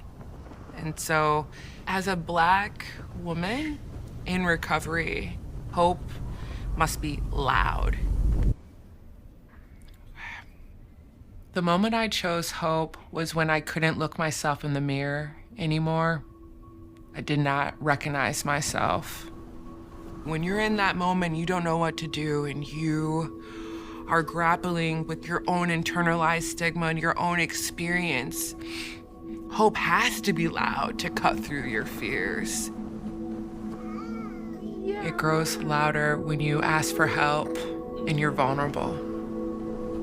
Absolutely. I'm so proud because I did not think I was gonna make it. And now, you know, I get to call my mom and say I love her. I get to teach my son how to say, Mama, I love you. Yeah. So for me, hope in this moment, it's everything, all the colors in between. It is the thread that lets you know that no matter what happens, you will be okay.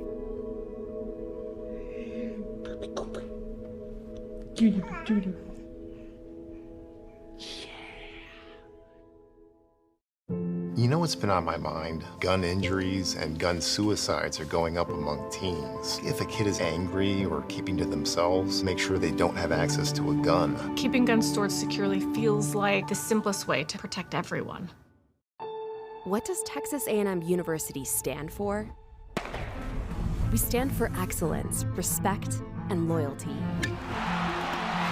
We stand for leadership, integrity, and selfless service. We stand for 4 straight hours. We stand up for others. We don't stand by, and we won't stand still. At Texas A&M, we know what we stand for. Come stand with us. Time for the Mercedes-Benz Road to the Championship. Well, Alabama's chances to head to the championship remain alive. Jam Miller on 4th and 2. One of his 22 carries for 136 yards, 1 touchdown. Kind of looked like Tecmo Bo Jackson. IPB, thanks. Problem is that Bo Jackson only had 1 play, and if you picked it, you stuffed it every time. It's an easy mistake that Tecmo amateurs make.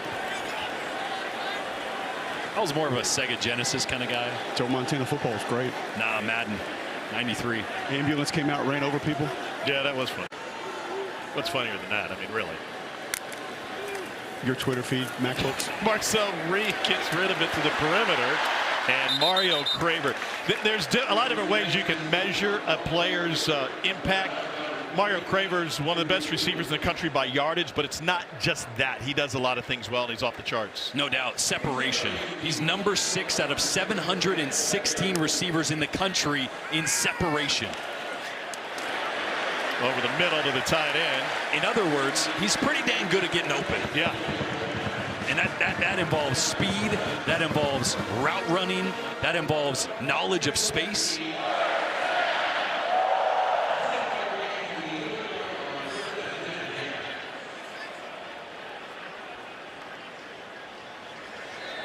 Five targets, 3 catches for 18 yards. State has held their former teammate in check. There's a big gash for Ruben Owens. And that's the impact of having playmakers like Concepcion and Craver. When you stretch a defense horizontally, you start to get those quick throws in space. Those linebackers start to inch out a little bit, and the safeties start to get their eyes out. That's when the runs really start to hit up the middle. That's the balance that you need to find with this offense. Red Hibbler checks in for Mississippi State at one end, and now he flips to the other side.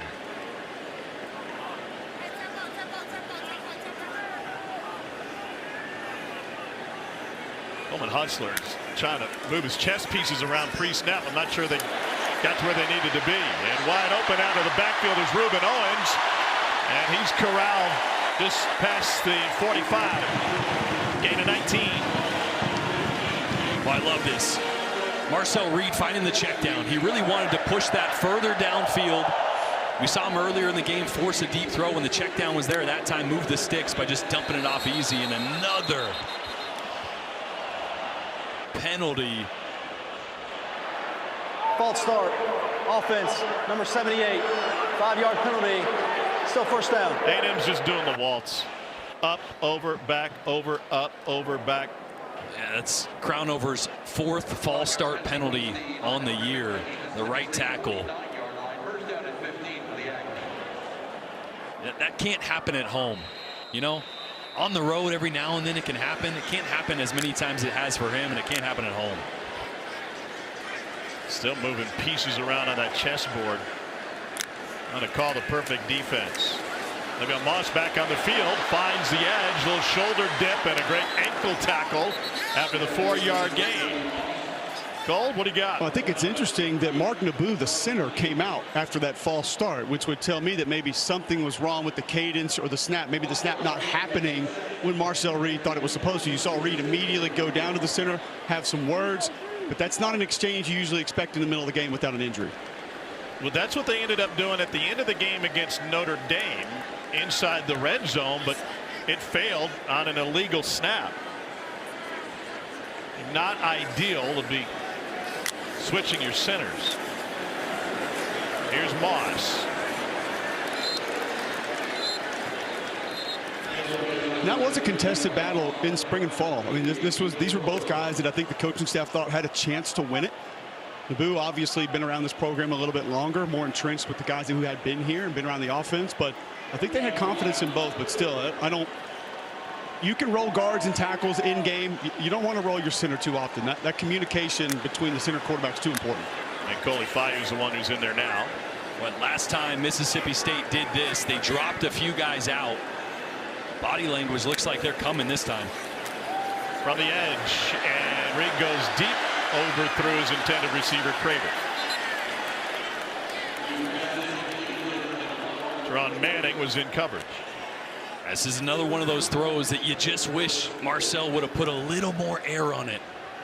When you got tight coverage, you don't got a guy running free. You need to give your receiver more time to adjust. It's either got to be back shoulder so he can open up to it, or it's got to be have a lot more air so your guy can make an adjustment to it, get his eyes around. I mean, that time, I don't know, was that Craver? I don't think Craver even saw the ball before it landed.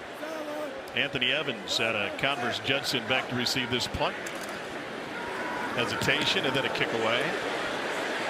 Fair catch, backing him up to about the 35-yard punt. Midway through the third quarter, we've got a defensive showdown tonight. Guys on that side of the ball confident. 10 combined points scored so far.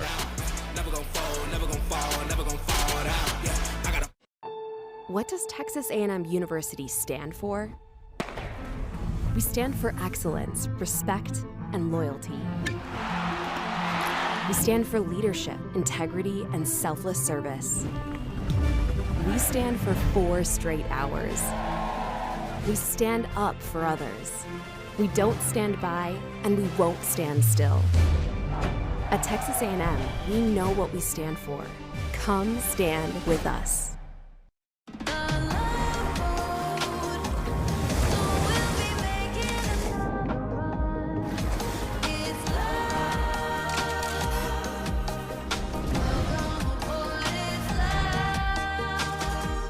Behind every DIY is more help than you think. Sometimes help is delivered. And sometimes it's just a tap away. Because do it yourself Doesn't have to mean all by yourself. What are you working on?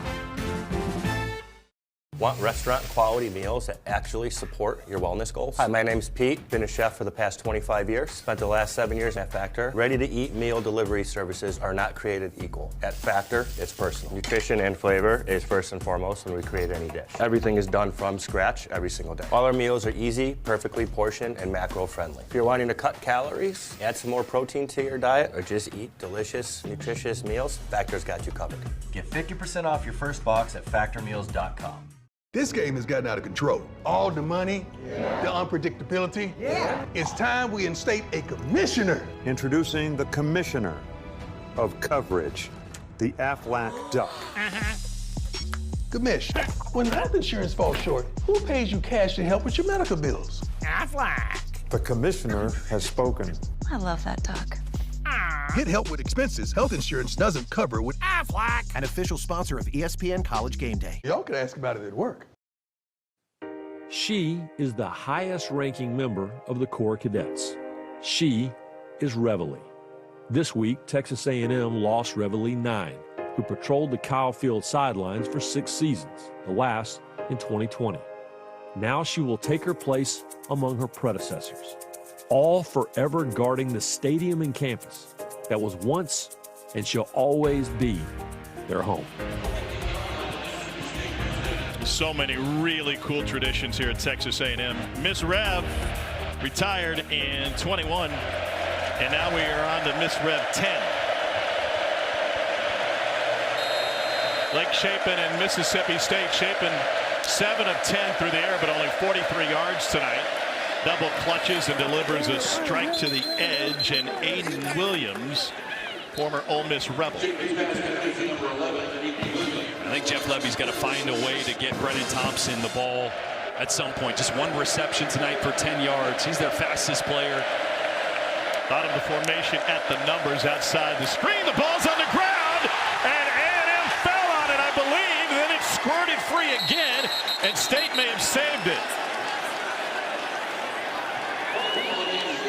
I thought Dan Hayes was on top of it at the outset, and then it came popping out, and Devon Booth wins this game of Hungry Hippo. Wow, this is an RPO, so Chapin sees the pressure here, and he's going to pull it and throw a quick one to the right, but just loses control of it as he pulls it out of the belly of the running back, and really lucky to get that one back from Mississippi State. Erases the game for first down. Chapin steps up in the pocket on time again. This is Anthony Evans. That will leave third and about 3. Pardon me, 4th and 2, excuse me. So an empty possession for Mississippi State.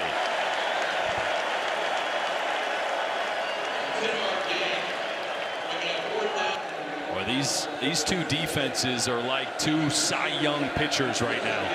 Just K after K after K after K, strikeout left and right. At some point, a turnover, a special teams play is going to be the difference. Polium booms it. Concepcion at the 25.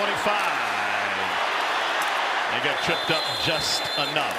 A&M the 13-yard return after a 58-yard punt. Let's get it to our friends at Academy Sports and Outdoors.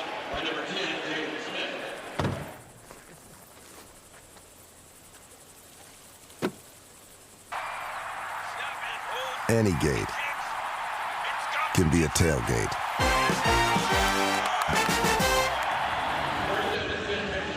Marcel Reed is 8 of 17 for 103 yards.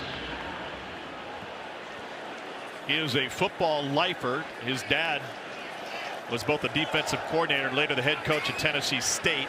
Reed, growing up in the Nashville area, would run out with the team. He had his own Tennessee State uniform. Here's a bust by Owens, and he's able to pick up the first down and take it past the logo.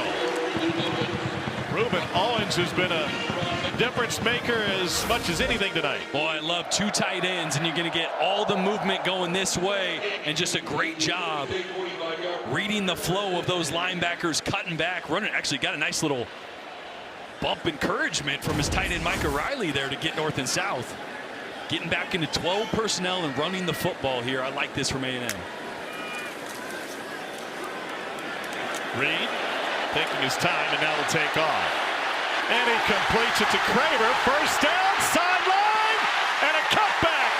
Beautiful run by Craver to set up A&M with a first and goal, 42 yards.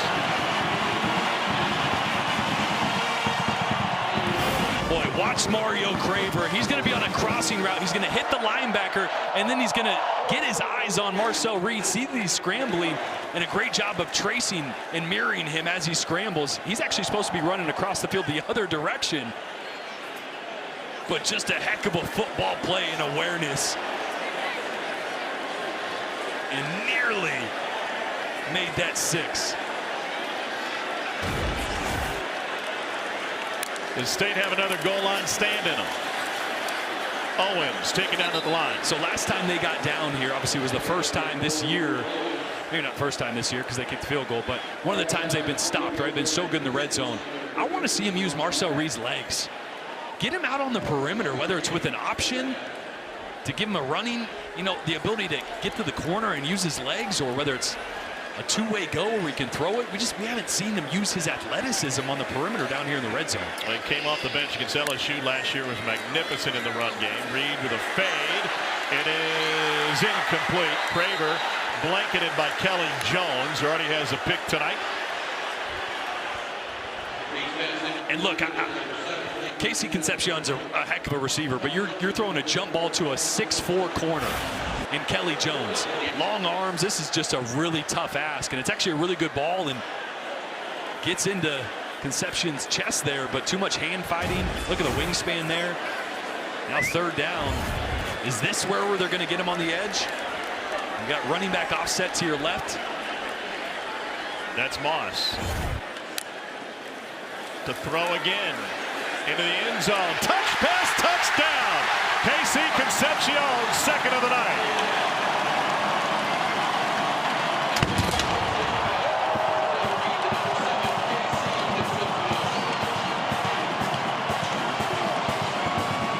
Colin Klein intimated that they want to make Marcel Reed more of a pocket passer.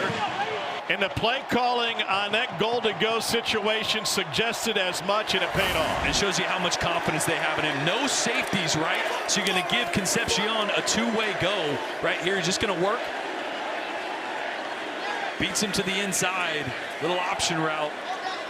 And a great job there by Marcel Reed putting that on the money. Bond's point after is good. He's never missed one in his A&M career.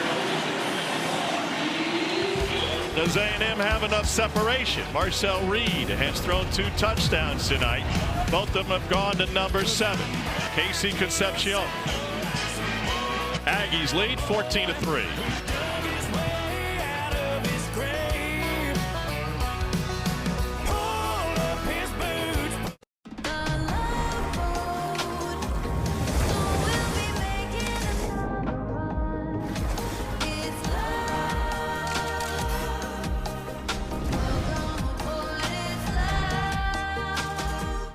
Behind every DIY is more help than you think. Sometimes help is delivered. And sometimes it's just a tap away. Because do it yourself Doesn't have to mean all by yourself. What are you working on?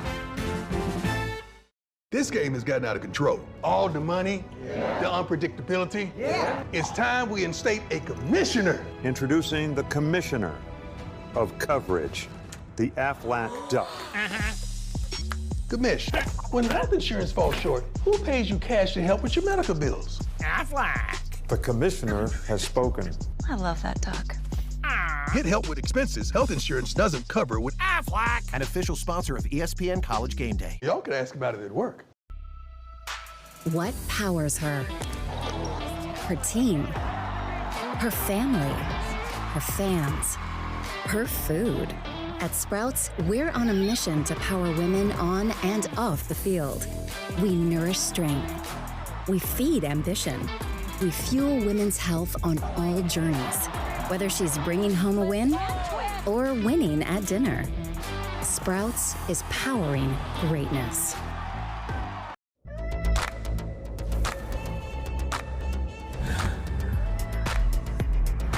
Space that adapts.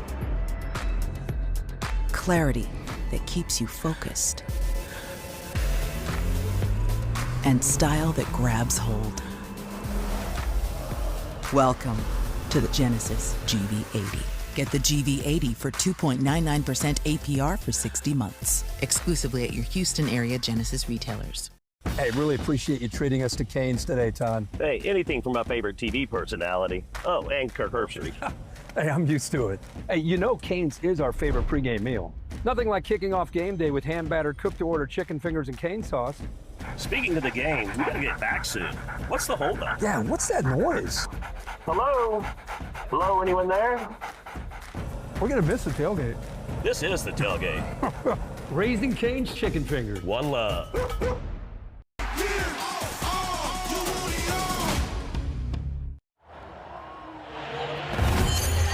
Well, Marcel Reed has picked it up after a very slow start, finding one of his favorite targets, KC Concepcion, with a couple of receiving touchdowns tonight. What a turnaround. Yeah, the confidence. You're not seeing him double clutch the ball or hesitate. The ball's coming out on time and accurate.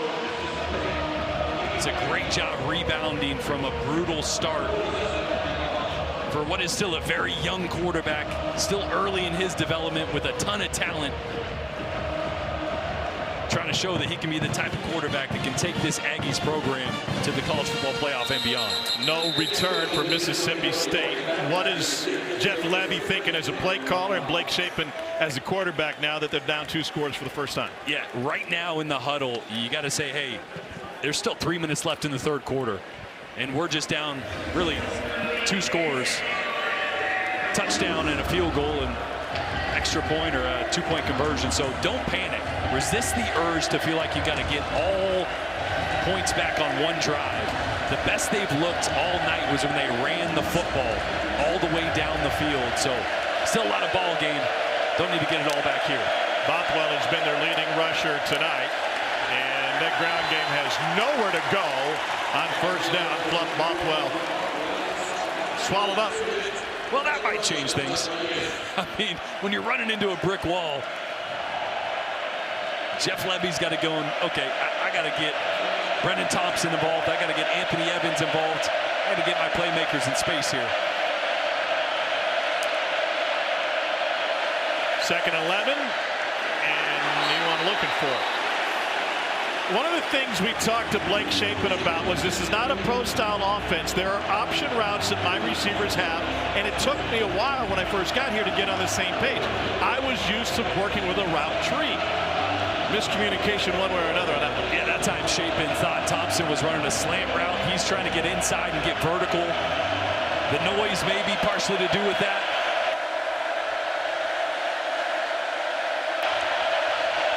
They overload one side, 4-man rush. Out to the edge, need to make a man miss. Evans does, but only gets another yard. Boy, this defense right now is swarming. And Jeff Levy leaving his offense out there. How about this? So they're going to go for it on 4th down.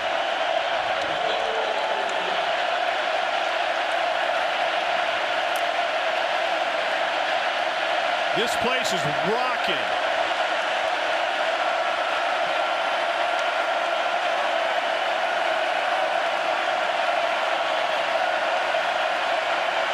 We got to call timeout now. Play clock at 1. And Jeff Levy did just that. Credit the 12th man for forcing State to take a timeout, now possibly to rethink. And indeed, they'll bring the punt team on.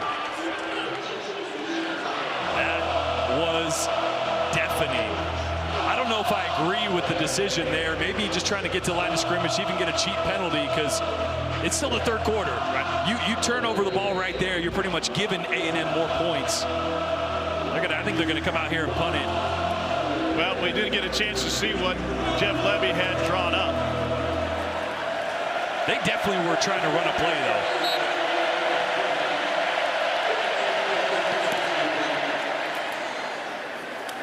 Fair catch, Concepcion at the 21. 49-yard punt. And now into the hands of the Mississippi State defense if they want to hang in there. But A&M offense, which has found good rhythm. Reed has completed 7 of his last 10 passing attempts. Yeah, I think that last drive was such a testament to the confidence Colin Klein has in his quarterback. You're inside the 5 and you go drop back in the pocket twice in a row. That just shows you he truly believes, and so does Mike Elko, that Marcel Reed, as athletic and dynamic as he is with his legs, can win from the pocket. And Elko even said that's what this offense, that's when it's at its best. When a guy is a passer first, a runner second, and you're seeing that here in the second half from Marcel Reed.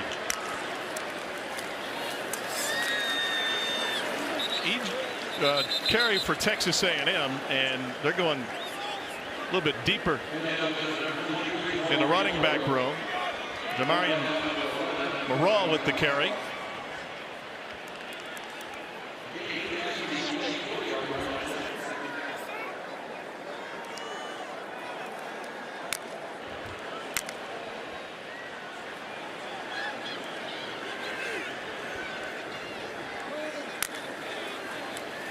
And another opportunity for him. And he busts it to the outside. Huge gain for 23. And a Texas A&M first down on just his second carry of the night.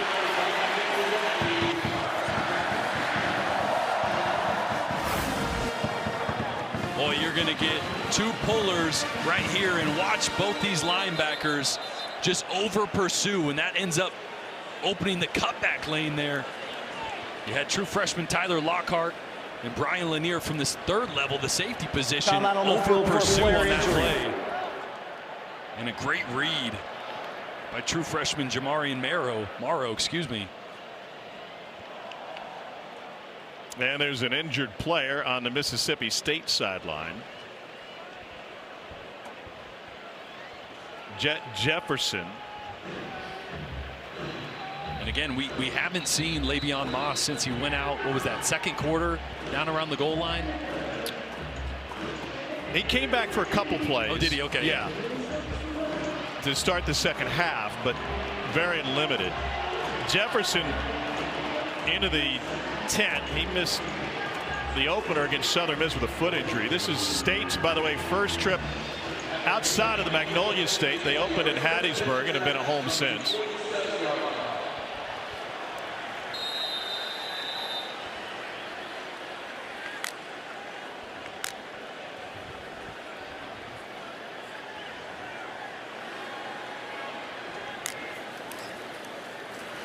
Hands off again. And Morrow gets maybe a yard. Leaves 2nd and 10. And this is where the State defense has got to force the issue. This is a opportunistic defense. They create turnovers in bunches. Came into the game first in the SEC, 4th in the FBS with 10 turnovers. Already have one tonight. I mean, that's what it's going to take to get back in this game as we inch closer and closer to the 4th quarter. Their 6th consecutive game with an interception. Swing pass, Concepcion, first down. 13-yard pickup. Marcel Reed is staying in the pocket and delivering on time. And Colin Klein's doing a great job of moving his weapons around that time, bringing Casey Concepcion from one side to the other. Created space for him in the flats, and just a nice easy throw for Marcel Reed. And so that'll bring it into the 3rd quarter. After a sluggish start, A&M's offense has gotten it into gear, and they pulled out of the mud. Reed has completed 8 of his last 11. And in front of 100,000 plus, they're looking for the Aggies to stay undefeated as we head to the 4th quarter in Aggieland.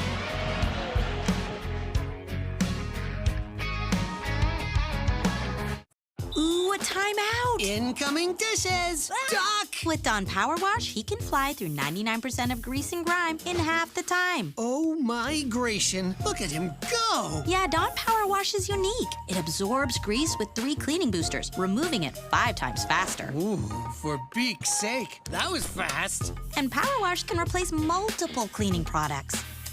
Ooh, fumble recovery! Ooh, those suds got game. Dawn Power Wash, the better grease getter.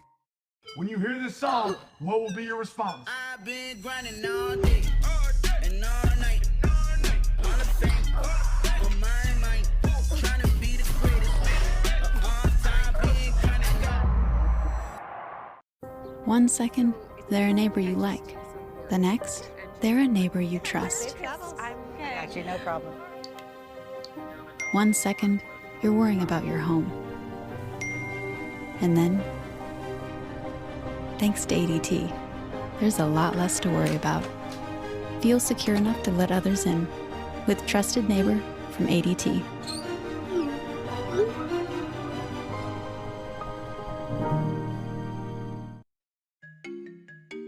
I was drowning in debt. I had over $36,000 in debt. If I would have just made the minimum payments, it would have taken me 59 years to pay off. National Debt Relief can significantly reduce the amount you owe. National Debt Relief reduced my debt by over $27,000. With National Debt Relief, you have a powerful team that knows how to talk to your creditors. National Debt Relief, they got me out of debt. Call or visit nationaldebtrelief.com to get started. Your next breakdown could be anytime, anywhere. Get covered today and make Endurance pay for it. It was like almost a $6,000 job. Endurance covered it. Right now, you can get $300 off any plan. So call and get your free quote now. At University of Maryland Global Campus, our students know that every new skill they learn is a new opportunity to further advance their career. That's why we offer an affordable, skills-based education that helps working adults adapt to the growing demands of today's job market. In UMGC's online programs, you can learn how to apply emerging technology like data science and AI, so you can succeed again. Learn more at umgc.edu. Oh, hey, friends. This sale's for you. The DSW Friends and Family event is on.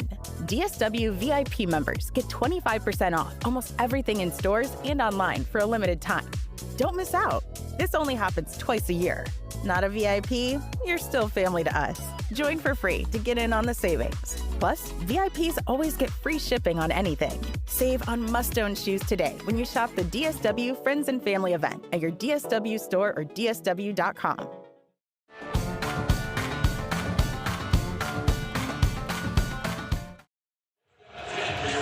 Varsity's horns are sawed off. A&M leads 14-3 moments ago. Cole with Mike Elko. How important is timing going to be for Marcel Reed getting the ball out here in this fourth quarter? Yeah, I think it's critical. I think he got into a little bit better rhythm towards the end of the third quarter. We got to carry that over to the fourth. Thanks, Coach. Thanks. And Marcel Reed out of the shotgun swings it out to Mario Craver. And Craver stays on his feet after a 3-yard pickup. That's a great question from Cole there, because it is important, right? Turnovers are going to come when you hold on to the ball too long in the pocket, maybe get hit, sack, fumble, or as we've seen with Marcel, when he waits and hesitates, that's when those errant throws and the interceptions have come. So if you can keep him on time, get the ball out of his hands quickly, you can play clean football. Comes from a football family. His late grandfather played offensive line in the NFL for Washington after being an All-America at Tennessee State, where his dad eventually took over as a head coach. And that one's on time. A spin move by Craver, and finally out of bounds inside the 20. He used to run up the tunnel with the Tennessee State team and would go out as a youngster and field punts during warm-ups. There he is in the Tiger uniform. Said, I was 6 years old. My foot was in a boot after a broken ankle. The team was playing at the Air Force Academy, and I was out there during pregame fielding punts. In full pads. Full pads. I love it. He said, you know, I take the shoulder pads off. I go watch the game from the press box, but still have the pants and everything on, spikes on, watching my dad coach him off. Le'Veon Moss finds a couple.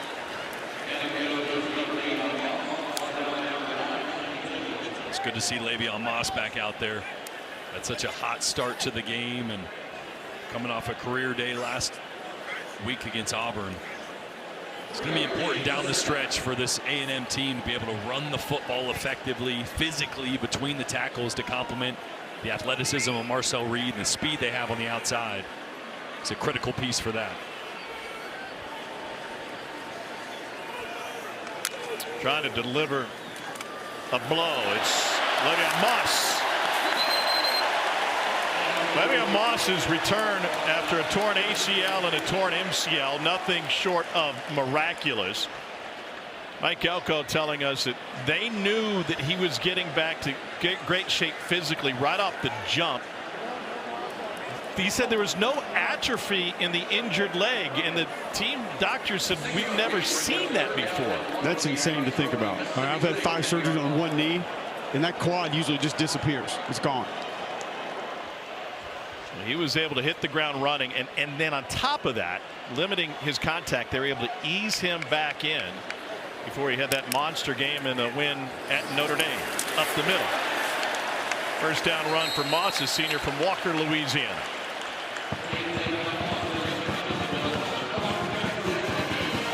The only thing that went wrong in a game at Notre Dame in the first half, he was on the sideline throwing up, came right back in, scored a rushing touchdown. 3 of those in the first half.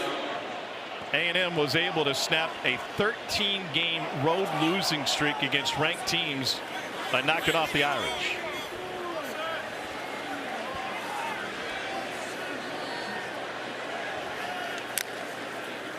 Now it's Reuben Owens. No, Reed will keep it himself, and he dances his way into the end zone.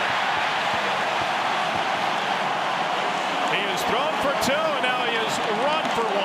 7-yard touchdown. touchdown run.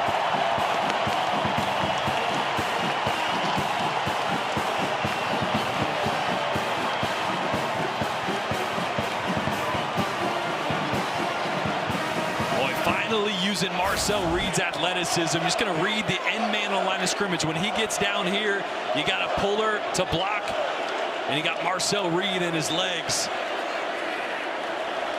Getting north and south. That's the athleticism that's a difference maker down here when everything condenses in the red zone. Bond punches it through. A&M's offense was shaken but not stirred in the first half. Now in the second half, they look like an entirely different team.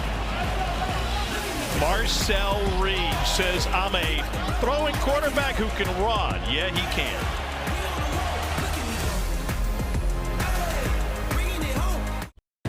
Behind every DIY is more help than you think.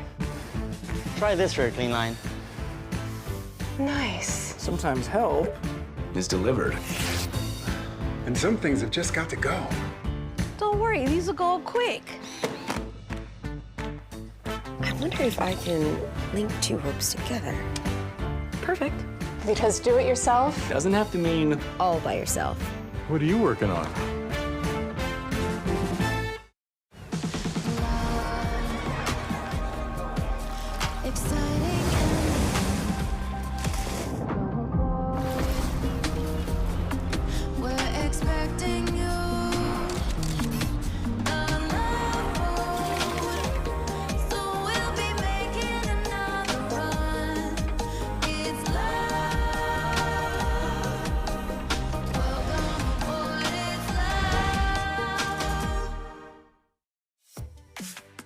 If you love to travel, Capital One has a rewards credit card that opens up a world of possibilities.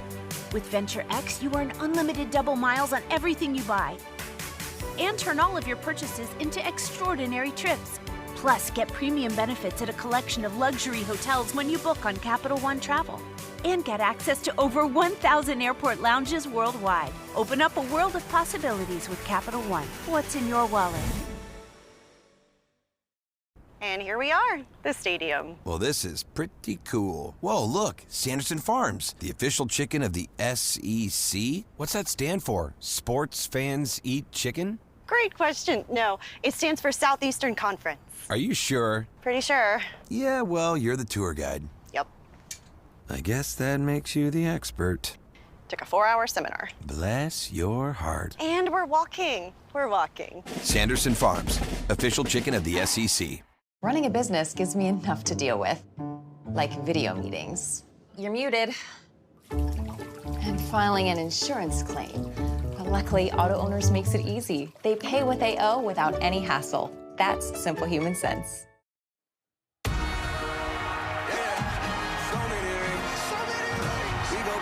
Unlock more sports for one unbeatable price. Get unrivaled coverage all year long. Introducing the new ESPN Fox One bundle. It's a 19th meeting all time between Texas A&M and Mississippi State. It's dead even, 9 wins apiece. The Aggies looking for their 3rd consecutive win head-to-head.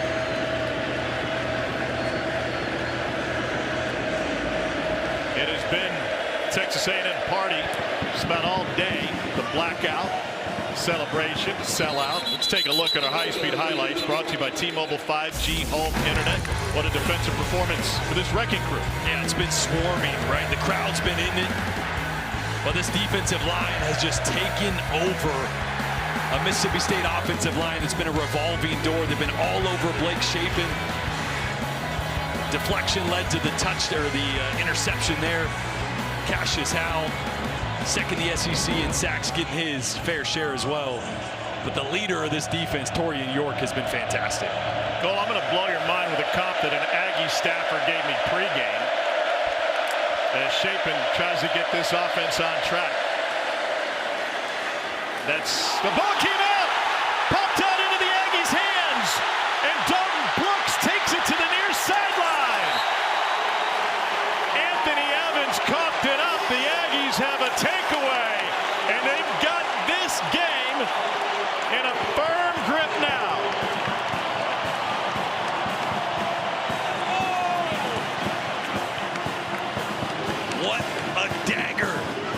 this defense.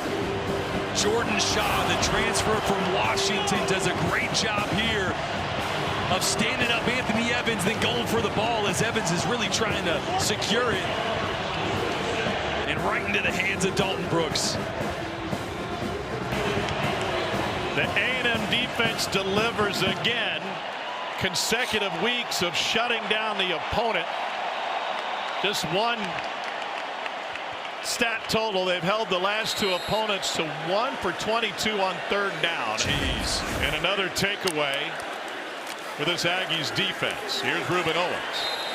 Cole, we were talking about Torian York a moment ago. An Aggie staffer who's been here for decades said, you know what? I think the comp is Dat Nguyen. He's got the energy for sure. I mean, yeah, the fire, the intensity he plays with, Tom, I could absolutely see it. And he plays above maybe his physical traits. Well, he's not one of the best ever. He's not that 6'1", 220, 6'3", 240 linebacker. He's a little bit shorter in stature, but man, he makes up for it with heart and obviously work ethic based on what we heard from everybody on that staff yesterday. What a game for this A&M defense. They've held State to 133 total yards. Ruben Owens. And that pile ends up getting shoved, but it was whistled forward. Progress had been stopped prior to the first down. 3rd and 1. What do you go to here? Well, the run game has been really good, but I just love giving Marcel Reed the option to pull it and run. You want him to take a shot?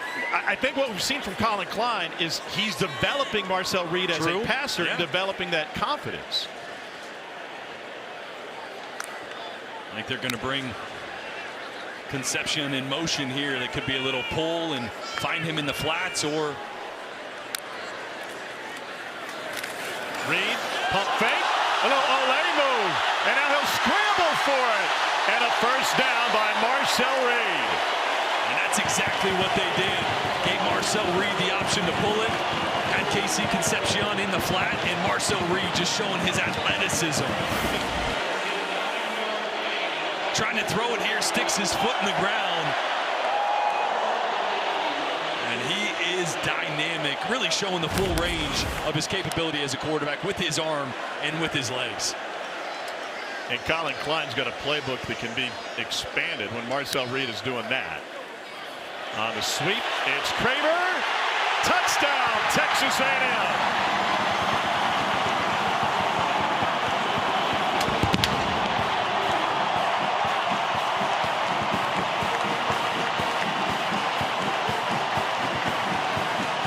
Kramer hit the crane on him.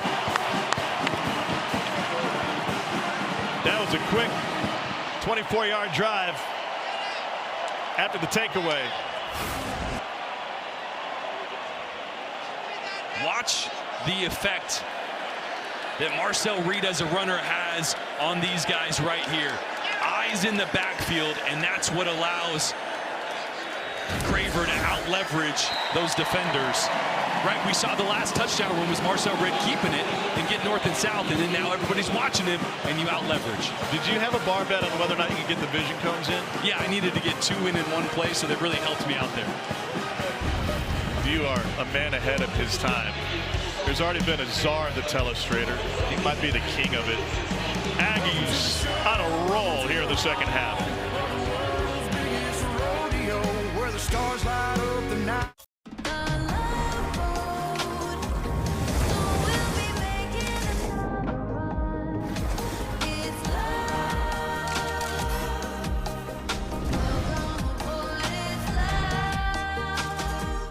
Behind every DIY is more help than you think. Sometimes help is delivered. And sometimes it's just a tap away. Because do it yourself Doesn't have to mean All by yourself. What are you working on? Coach, incredible win. What was the key to victory? Well, the Sonic Smasher, no doubt about it. Okay, but what makes the Sonic Smasher so great? I think it'd be the hand-smashed Angus beef, the melty cheese, and of course the Smasher sauce. We're talking the tote right here. The tastiest of all time. Give me the QB1 of burgers. The sooner, the better. Thanks, Coach. I'm Laura Rutledge, reporting from Sonic, where football goes to burger. I have arrived. We're cooler than cool. We're flyer than fly. And the magic? You know we brought it. Yeah, we came to play. What powers her? Her team, her family, her fans, her food. At Sprouts, we're on a mission to power women on and off the field. We nourish strength. We feed ambition. We fuel women's health on all journeys, whether she's bringing home a win or winning at dinner. Sprouts is powering greatness.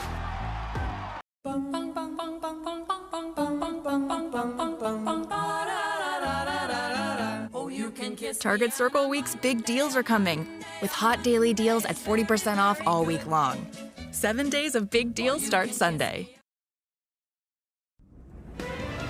SEC Saturday Night is presented by T-Mobile 5G Home Internet. If you didn't know T-Mobile has home internet, you do now.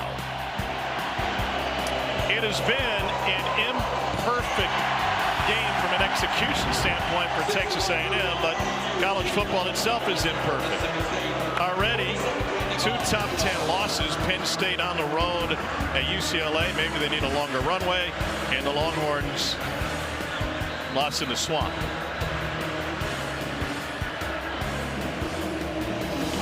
Good week to be idle.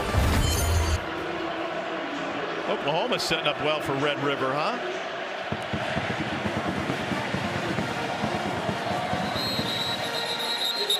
And no return. We're talking about this Aggie defense and the job that Torian York has done as a junior leader, 3rd season as a captain. 10 tackles tonight. How do you measure his impact and effectiveness? Well, if you're a baseball fan, you should be really familiar with WAR, wins above replacement. It's really an all-encompassing measurement of a player's value. And with the analytics that we have, Torian York is one of the best in the entire country. Chapin, they're going to fake the reverse, and Brandon Thompson finds just a yard after all that. So this is measured against who would be on the field if he's not. Fifth in the country? 5th out of 1,000. That just tells you the importance and the value that Torian York has, not just in productions, not just tackling and covering, but the impact that he has for this defense is massive. Nice cut back, and a first down run by Devon Book. Gets outside the numbers. Torian York, growing up in Temple, Texas, was at a camp where a coach from UTSA said to one of his teammates, he's soft. He needs to work on his core. And like the Michael Jordan meme, he took it personally. He was wearing number 521. That pass is complete on a big hit. 521 in that camp, and he never forgot it. So every morning he would get up and do 521 sit-ups. What? 521. It's the Herschel Walker diet, right? Yeah. Chapin going deep. State looking for life. They got it! Touchdown, Brandon Thompson! 44-yard strike and a stare down. 44-yard touchdown. And we have seen more offense in this 4th quarter than we saw in the entire first half. Teams doubling their point production. And that was an unbelievable throw from Blake Chapin.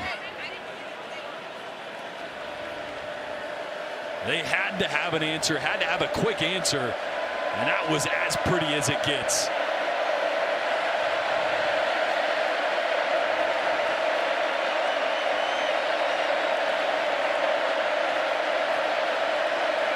Kyle Ferry for the point after.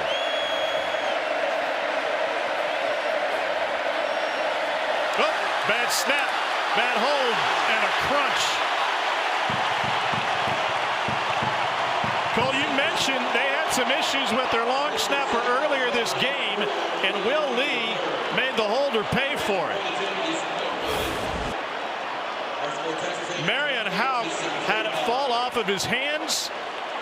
By the time it was reset, kicker was gone and he had nowhere to go. Well, let's go back to this touchdown. Brennan Thompson here is just going to run vertical down the field. He's working on Des Ricks, who coming into this game had only given up 42 yards. He's a really good cover corner, but it's the speed of Brennan Thompson that is just undeniable. And the ball for Texas A&M will become number 89. Was so perfect from Blake Shapen. Threw that well before Brennan Thompson was ever looking. And if you want a measure of speed, he's the fastest in the FBS. 22.4 miles per hour. And you saw all of it there. I'd love to see the GPS numbers on that. It might have been up around 22.5, 22.6. There's not many dudes in the NFL that hit 23 miles an hour across the season, so that is moving. Levy was with him at Oklahoma. Thompson is a Texas native, Under Armour All-America and a state champion in the 200. On a 21.2 200 meters.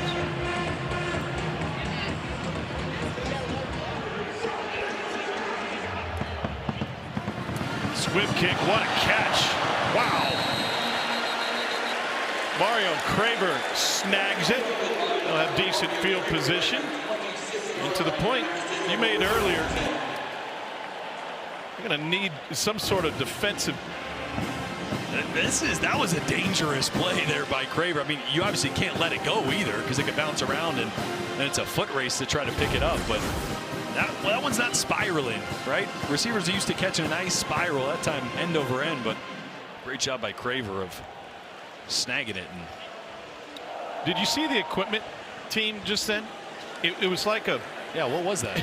Like a pit crew. It was like a pit crew taking the jersey off Ashton Bethel Roman. They changed the tires, maybe put a wedge in there, gave him a splash. Brent Key's got a much easier answer for that. Yeah, just put a nightgown on him. Here's a bounce for Ruben Owens.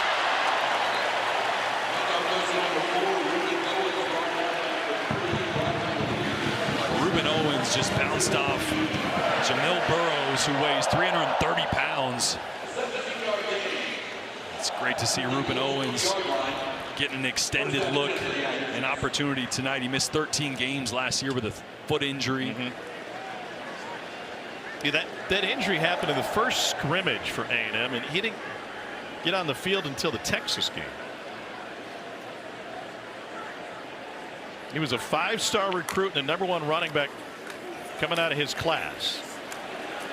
And there's Owens again. And speaking of that class, Marcel Reed was telling us that this recruiting class with guys like Reed, Owens, and Torian York, he said, we still have the same group chat that we got together on a recruiting night. That recruiting visit, he said, we had a good time. The parents had a great time. They had casino night set up. And Torian York remembers it to the day. He said, our parents are still really tight and good friends. And the other thing that Marcel Reed added, he said, you know, we didn't have to remove that many guys from the group chat. We've stuck together. 2nd and 4. Owens flips. And here he goes. Ruben Owens to the outside. And he lays off the accelerator late as he's escorted out of bounds after a 37-yard run. Boy, watch the block here by Reed Adams. He's going to get a double team and he's going to get a little kick out right here. And Ruben Owens, a great job of staying patient, bouncing it outside. Obviously, you see the physicality that he runs with, but also some speed to beat you around the edge if he needs to. And this is where this Mississippi State defense was completely rebuilt up front. Right? They hit the reset button up front. Depth is kind of an issue, and they're just wearing down here late in this game. A&M's leaning on them. First carry of the night for Amari Daniels. Owens is now on the sideline, I think, trying to catch his breath after a couple of big runs. A&M, after a sluggish first half, has now run for 268. I still can't get over Torian York doing 521 sit-ups a day. Yeah. Have you done 521 sit-ups in your life? No shot. You'd have to make fun of my belly for a long time before I did that. Yeah. Yeah, that's. I just don't see the return on that investment, Jordan. I'm not trying to make varsity anymore. Tom, I don't see it either. I tell you, I did speak to Tommy Moffitt, the strength coach for Texas A&M, legendary strength coach in this league, and talking about Torian York before the game, he said there's this hit pad on the squat rack, and he said I think he said it's called the answer. And these guys work on like shooting their hands to get off blocks. He did it 100 times a day in the weight room the entire offseason. Tommy said, I'd be on the phone in my office and just hear, bong, bong, bong, bong. He kept doing it every single day. So obviously determination not an issue for Torian York. I'm getting tired just thinking about it. You know what? I need a Dr. Pepper. What an event it's been all day today. We take a look at Fansville, brought to you by Dr. Pepper. And the blackout has been in full force. You saw it walking around town all day. They're not wearing black, but they can party. They can party real good. Oh, yeah, that guy, he knows. He knows what he's doing. Oh, yeah. You know, Colin Klein might join that mariachi band. He plays the mandolin. If you can play the mandolin, I think you can. I'm going to be honest. Those guys. I don't even know what a mandolin is. You're going to listen to some bluegrass on your flight tomorrow. I don't know what bluegrass is.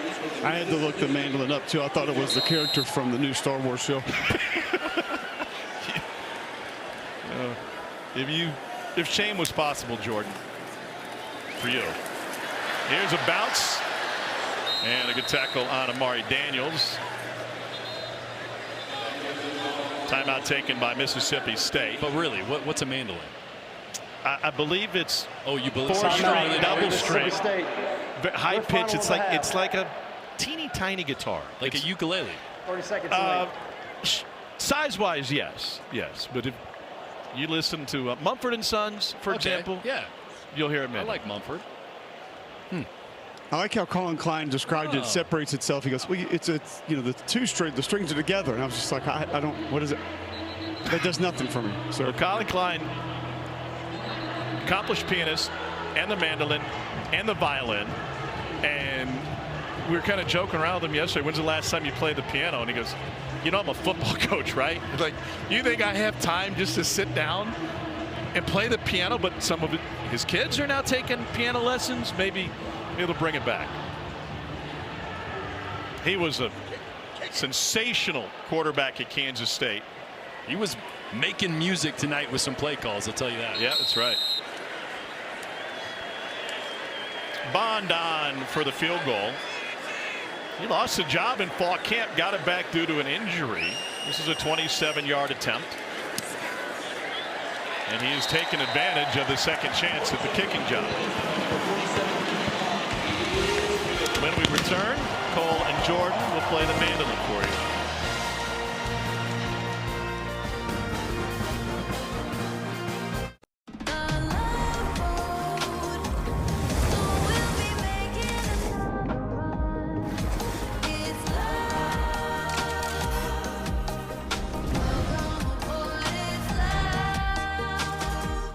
Behind every DIY is more help than you think. Sometimes help is delivered.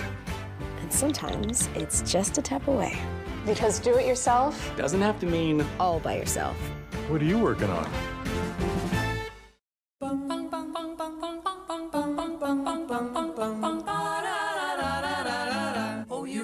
Target Circle Week's big deals are coming, with hot daily deals at 40% off all week long. 7 days of big deals start Sunday.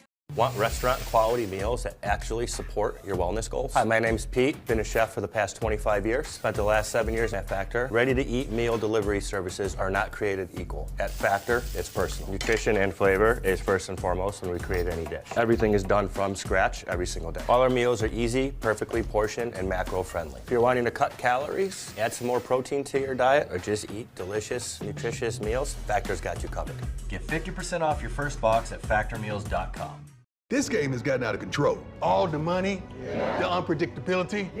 It's time we instate a commissioner. Introducing the Commissioner, of coverage. The Aflac Duck. Commish, when health insurance falls short, who pays you cash to help with your medical bills? Aflac. The commissioner has spoken. I love that duck. Get help with expenses health insurance doesn't cover with Aflac. An official sponsor of ESPN College Game Day. Y'all can ask about it at work. Zoe Saldana's family had an unexpected house guest. Morning, guys. Why is Jeff Bridges here? Jeff wanted to be in a T-Mobile commercial. Zoe showed him how to do it. At T-Mobile, get the new iPhone 17 Pro on them. Wow. Jeff worked very hard. And I say something here until finally. You can save up to 20% versus the other big guys. And see? At T-Mobile, get iPhone 17 Pro on us. Plus, save up to 20% when you check the math. Little Bo Peep had lost her sheep. Turns out she just needed the smart buying tools on Amazon Business, so she could focus on bigger things. So fancy. Amazon Business, your partner for smart business buying.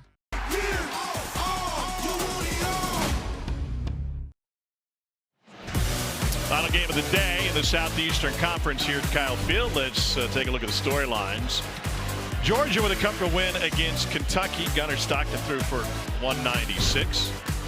Oklahoma getting ready for Red River, 44-0 behind Michael Hawkins Jr. And Bama scored the final 23 points of the game to escape Vanderbilt.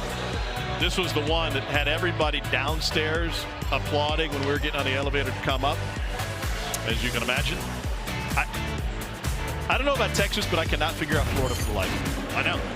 Like, that Florida defense is good, so I didn't expect Texas to roll in there and have a ton of success on offense. I'm surprised at how much success Florida had on offense. They had 400 and something yards. Especially against that defense. Yeah, exactly. And we just hadn't seen that. We hadn't seen DJ play like half of what he was last year. I didn't get a chance to watch the whole thing, but looked pretty dang good from the highlights that I saw. Blake Shapen 13 of 17 for 136 tonight. Mississippi State got off to a 4-0 start this season, including a home win against Arizona State, knocking off a ranked team. But this will be consecutive losses without some sort of miraculous comeback.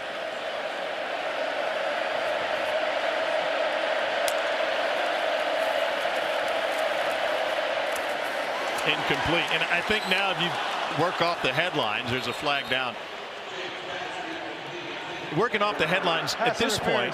Defense, number 27. The ball in place to the spot of the foul. Automatic first down.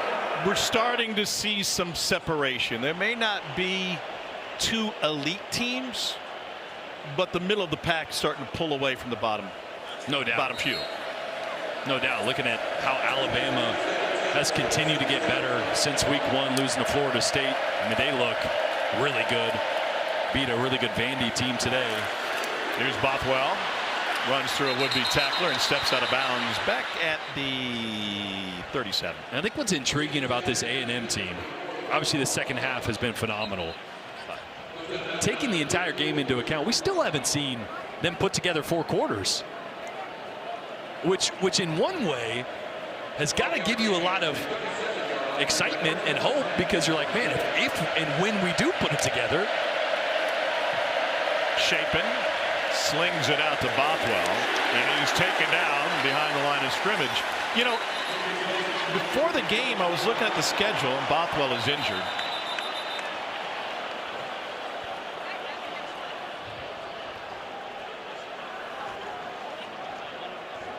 Timeout on the field for player injury.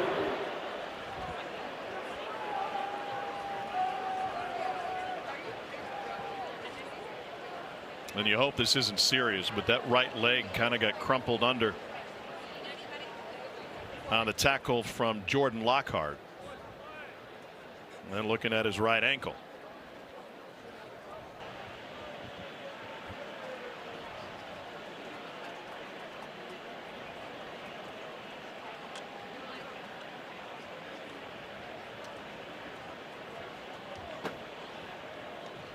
And Fluff Bothwell, who was a standout at South Alabama last year,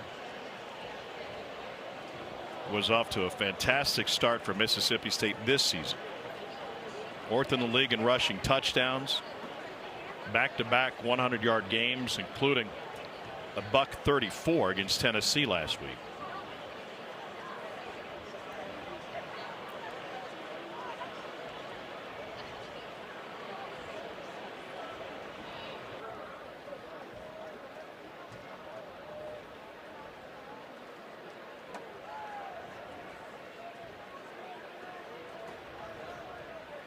It's a tough night for Mississippi State to roll into College Station here in front of 107,000 and be as banged up as they were up front, right? I mean, you've been without Blake Steen, your starting tackle, since week 1. You lost Albert Reese, the right tackle, so you're moving things around and you're facing a hostile environment with a really good defensive front, and that's kind of been the storyline tonight. And obviously seeing Fluff Bothwell go down there isn't good for Jeff Lebby and this Mississippi State team. He's been such an integral part. This is still a really good football team. I know the score is not reflecting that right now, but the progress they've made from last year to this year in year 2 under Jeff Lebby. Just some unfortunate injuries that haven't helped their cause tonight. Well, they'll have a chance to regroup with an off week next week before they go to Gainesville and take on Florida.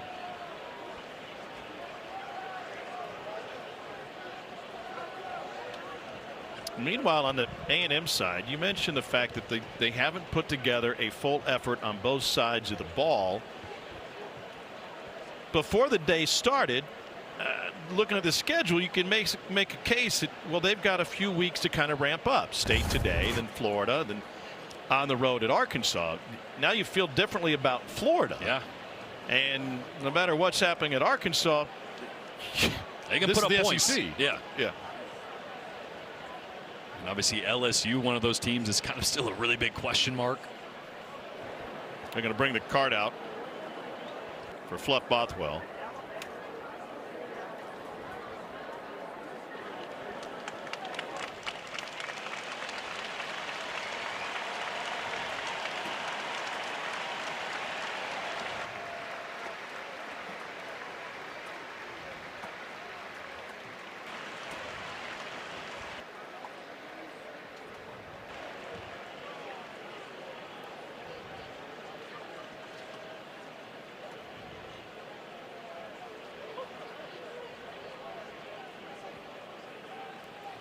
And you can see the disappointment in his face.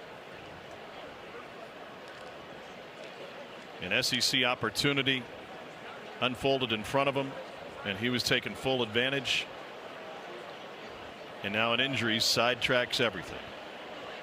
He's changed the dynamic of that room in that offense, really and truly, giving them so much more explosive capability. He's been a joy to watch this year. Just a true sophomore, so a ton of really good football still ahead of him, but you never like to see a promising young talent getting carted off the field here late in the game.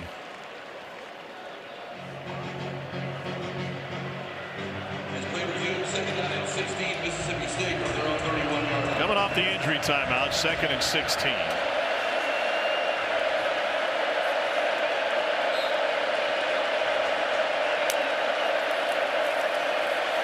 Chapin taken down. Just as the game started. Another sack. Cassius Howell, pardon me. He had the sack trick against Utah State earlier this season. 3 consecutive sacks in the same drive, but only 1 since then until he turned it up tonight. That specific series you mentioned against Utah State, Tom, was masterful, the way he had set those up earlier in the game and then knew where he had that offensive tackle, took full advantage of it. Played for the legendary Kelly Donahoe at Rockhurst in Kansas City. Chapin delivers to the sideline, incomplete. 4th and 23. And State will punt it away with Ethan Polian.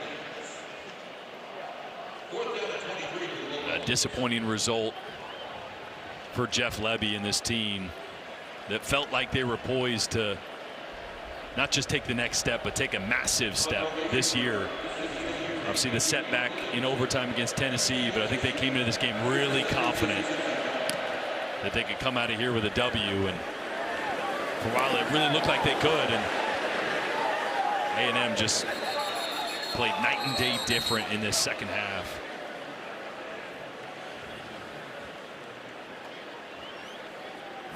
So Marcel Reed hit the snooze button a couple times in the first half, but then got it going, and this might be the throw that got him on track and built the confidence. Yeah, up until this point, he was hesitating. He was double clutching throws, and then all of a sudden it clicked, and the ball was come out on time, and then he started getting his legs involved. I loved how Colin Klein started to use him as a weapon down in the red zone, use the athleticism. And you just couldn't have two different halves for Marcel Reed. That's what you're going to get when you got a young quarterback that's still developing. Going to have high highs and low lows, but can the trajectory continue to go upward? And it sure seems like it is for Marcel. Here's Morrow up the middle. 17-point fourth quarter has allowed many of the Aggies to head to the chicken or anywhere on Southgate.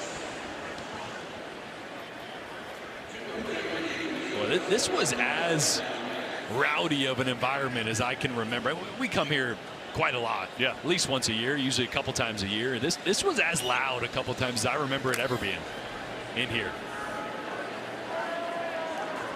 I think the blackout fired him up, and it's as with a school of such great traditions. Sometimes it's hard to do something like this from an administration standpoint, to sell people on the idea of wearing black head to toe. The Yell leaders put out a hype video in black head to toe, and I would bet that there were some old school Aggies who flinched at that idea. But this is the 5th largest crowd in school history, over 108,000. Wow, wild. This is the 2-minute timeout. We've reached the 2-minute timeout. Back to Kyle Field in a moment.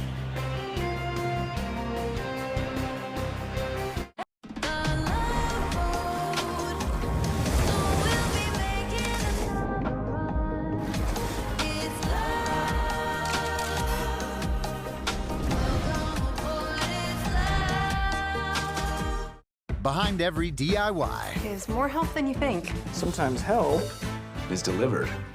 And sometimes it's just a tap away. Because do it yourself Doesn't have to mean All by yourself. What are you working on?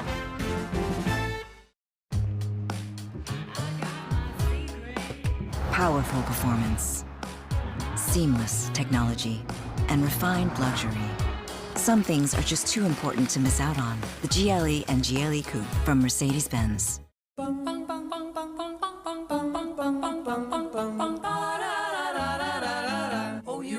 Target Circle Week's big deals are coming, with hot daily deals at 40% off all week long. 7 days of big deals start Sunday. Want restaurant quality meals that actually support your wellness goals? Hi, my name's Pete. Been a chef for the past 25 years. Spent the last 7 years at Factor. Ready-to-eat meal delivery services are not created equal. At Factor, it's personal. Nutrition and flavor is first and foremost when we create any dish. Everything is done from scratch every single day. All our meals are easy, perfectly portioned, and macro-friendly. If you're wanting to cut calories, add some more protein to your diet, or just eat delicious, nutritious meals, Factor's got you covered. Get 50% off your first box at factormeals.com. Zoe Saldana's family had an unexpected house guest. Morning, guys. Why is Jeff Bridges here? Jeff wanted to be in a T-Mobile commercial. Zoe showed him how to do it. At T-Mobile, get the new iPhone 17 Pro on them. Wow. Jeff worked very hard. And I say something here until finally. You can save up to 20% versus the other big guys. See? At T-Mobile, get iPhone 17 Pro on us. Plus, save up to 20% when you check the math. Look at the salt on that dressed Dos Equis. After 2 billion years underground, that salt could have ended up in a half-empty box, in a half-empty pantry. But now, it's lucky enough to find itself circling an authentic Mexican Dos Equis. Congratulations, Salt. From where you sit now, it's clear your patience paid off handsomely. Dos Equis. The college football playoff begins December 19th and concludes with the national championship January 19th on ESPN. 3rd and 7 for Texas A&M coming out of the 2-minute timeout.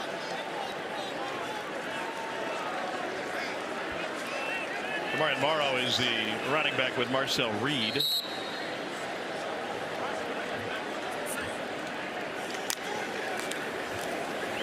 And they try to stretch it with Mario Craver.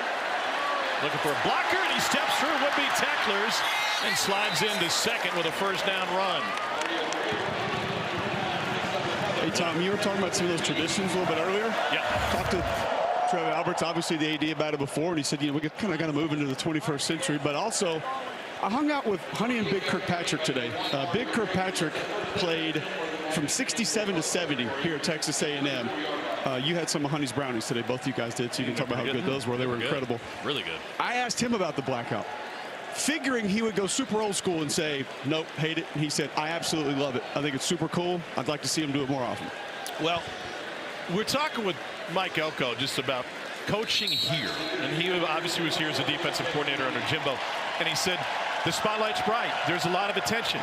He's like, first thing we do, you show up at campus and put the uniform on, cancel your TexAg subscription.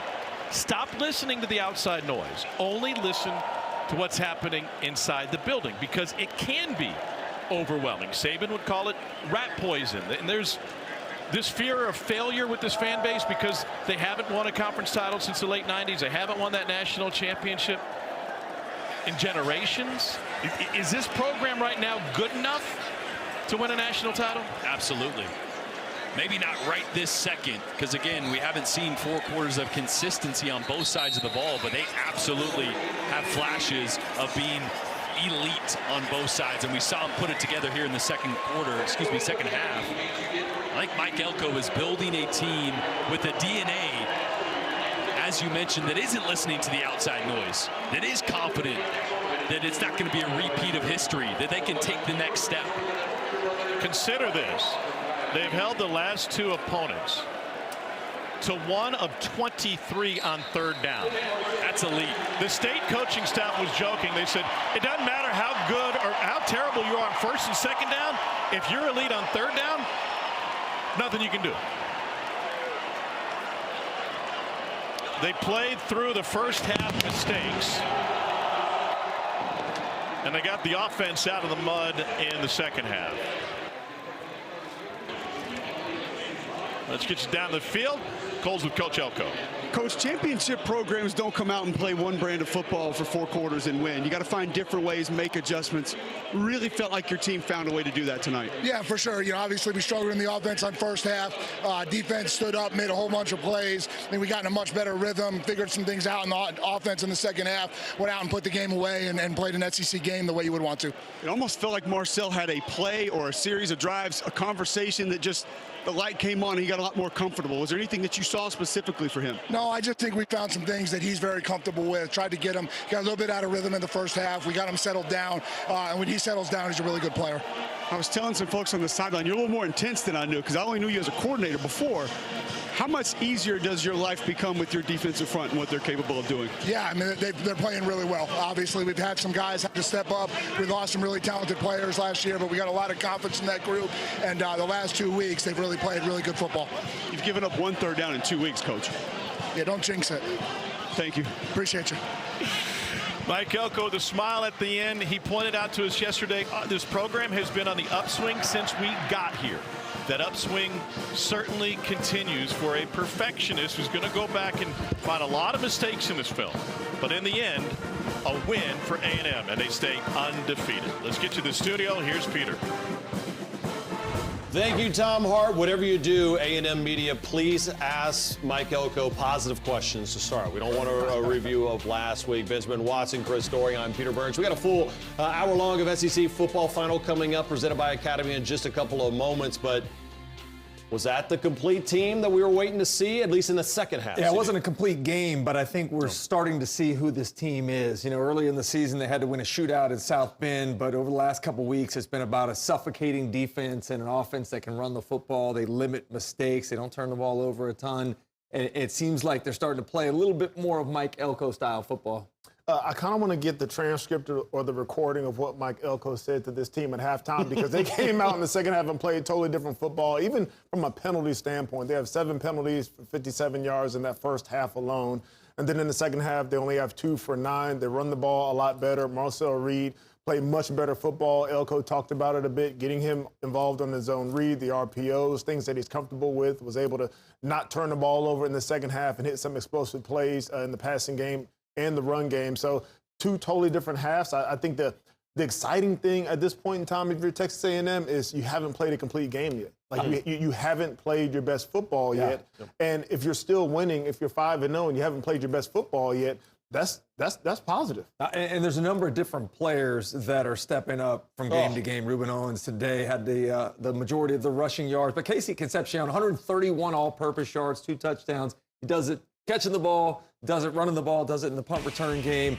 Just kind of sparked him, too. This play right here turned things around for the Texas A&M offense, as before that play, Marcel Reed was just 3 of 10, including an interception. And after that, finished 10 of 13, 2 touchdowns, and got involved. He's at his best in some of that read option stuff. And it felt like, as Mike Elko talked about, they got him in a rhythm, and he started to feel comfortable having some fun. Does that feel like it's and we saw this towards the end of last year, even Elko's told us a little bit about it in some of his interviews, almost that he's trying to say, Marcel, we know that what you could do with your legs. We need to get you to progress as a passer, and he's trying to get him to do that, but he just hasn't kind of clicked yet? There's still growth. Okay. You know, I think Jordan made a good point, Jordan Rogers, that was on the call, that, you know, as a quarterback matures over time, there's going to be some ups and downs. Like, it's not a linear progression all the time from a quarterback going from good to great, especially when he's playing SEC opponents, those sorts of things. So there's still a lot to be desired. I think the biggest thing they did for this quarterback is get him some wide receivers in the offseason that are making huge plays. And you talk about Concepcion. I mean, there were 30 yards that were taken off the board from a punt return perspective because of a penalty. But these guys, Mario Craver and others, I mean, Terry Bussey, too. If he gets the ball in their hands, they can make plays for him. And so there's still a lot to be desired. But again, the progression of this football team in general, you're 5-0, have an opportunity to play Florida, I believe, next week. And so there's a tremendous optimism there should be at Kyle Field. Well, it's because what would Mike Elko, as a former defensive coordinator, want them to shine? It's defensive style. And you talked about Cole Kubelik, 1 third down given up in the last 2 games? That is ridiculous there, but the defense is just suffocating. And after that 15-play drive that Texas A&M ultimately kicked the field goal on, the next 8 possessions, 5 of them ended in 3 and outs. There were 2 other takeaways that they had. So really, outside of that long Brennan Thompson touchdown, just no offensive performance at all. Just 219 total yards for Mississippi State. We're obviously going to be thinking of Fluff Bothwell there. You saw his injury late, and you saw how dejected his teammates were because he had been one of those bright spots for Hail State so far. 31-9. We got a full hour of SEC football final coming up, presented by Academy. We'll talk Texas and Florida, talk a little Pavia party down in T-Town, and get you ready for a full week in the SEC. SEC Football Final is presented by Academy Sports and Outdoors.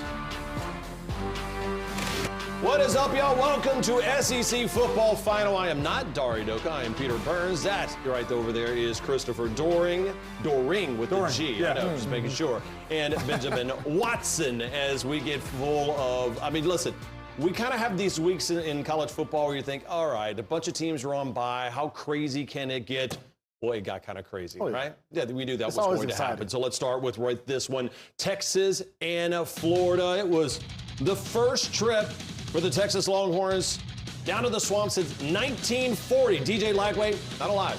Actually, most of us were not at that point. Tim Tebow made his prediction earlier in the game. He was pumped up for it. But I can tell you where my heart's coming from. Yeah. It's just a little bit different. Let's go. It's Gator Nation. Nobody shows up to the swamp if they don't want to get it. Let's go. My milkshake, my protein shake. His 4 buttons on that shirt. They were struggle bussing. You know what was not struggle bussing is this Gators offense. Renell Brown III takes a handoff, 14 yards. Gators threatening, and You said you wanted to see Jaden Ball. We got Jaden Ball. We got Jaden Ball a lot. 8 carries for him on this first drive, including this touchdown. I thought they utilized him extremely well, and it really imposed their will on the defensive line of Texas. More yards in the first quarter versus Texas than they had the whole game versus Miami. More of this. DJ Lagway finds Hayden Hansen, but oh no. Texas forces the fumble. Longhorns now with a little momentum beat up. Yeah, you know, DJ Lagway came out. He kind of had somewhat of what we thought was an injury, but I thought he did well. He put the ball on his receiver there. Just have to hold on that ball and squeeze it tight. Great job by Texas punching it out. And then Arch finds him. What a great catch by Parker Livingstone for 33 yards. And 2 plays later, Trey Wisner, he was listed as questionable this week. Nothing questionable about this. Yeah, Florida had dominated the first half to this point in time, and then you look up at the scoreboard, it's only a 3-point differential. Who's that freshman you said it was pretty good, CD? Dallas Wilson is his name. That's number 6, making that catch. 2 plays later, he liked it so much, he said, well, let's get it back to the true freshman. And the trust factor already there. This guy was playing high school football last year. Hasn't played at all, and the trust factor him to come out and make some big plays for his team, and then turn around and get a special teams play to kind of blow this game. Got to shout out my guy Taylor Spirito, walk-on originally, stayed the course, got a big play there. It was contributions from all 3 phases Something today. about those Gators walk-ons, huh? Florida rolling on offense, special teams, and defense. Look at the pressure. All day long, Benjamin, they were making Arch struggle. Yeah, 6 total sacks, and it was the pressure from the guys up front. There was also some secondary pressure that defensive coordinator was able to bring in, and Arch just was never comfortable. Look, when you're getting harassed like that, it's difficult for you to set your feet, and we saw the manifestation of that later on in an interception by Florida. 87 total yards for the Texas Longhorns. Sark, not a happy camper, neither is Arch. We head over to late in the third quarter. Texas trailing 22-7. Manning been flushed in the pocket several times. This time, opportunity to step up. A dime to Ryan Wingo. He was flustered a lot today, but I did see some growth from him. He steps up right there, makes a great throw, and Texas remains in the ballgame somehow. Longhorn defender falls down. Number 6. Falls down, forcibly 6. put down to the ground. A big, strong playmaker. I mean, how excited must you be? I mean, CD, I'm asking you, the Florida fan right here, how excited are you to see that happening? And it's not like they don't have weapons, but he was a difference maker. It was a delayed gratification. 6 catches, 111 yards. Wait this long to watch. Well, Longhorns not going down quietly. This time, Manning to Dylan McCutcheon with the clutch play. Longhorns score, cut it to 29-21. Last chance, though, 19 seconds left. Manning, story of the day, flushed, ends up taking the sack. There's both coaches on a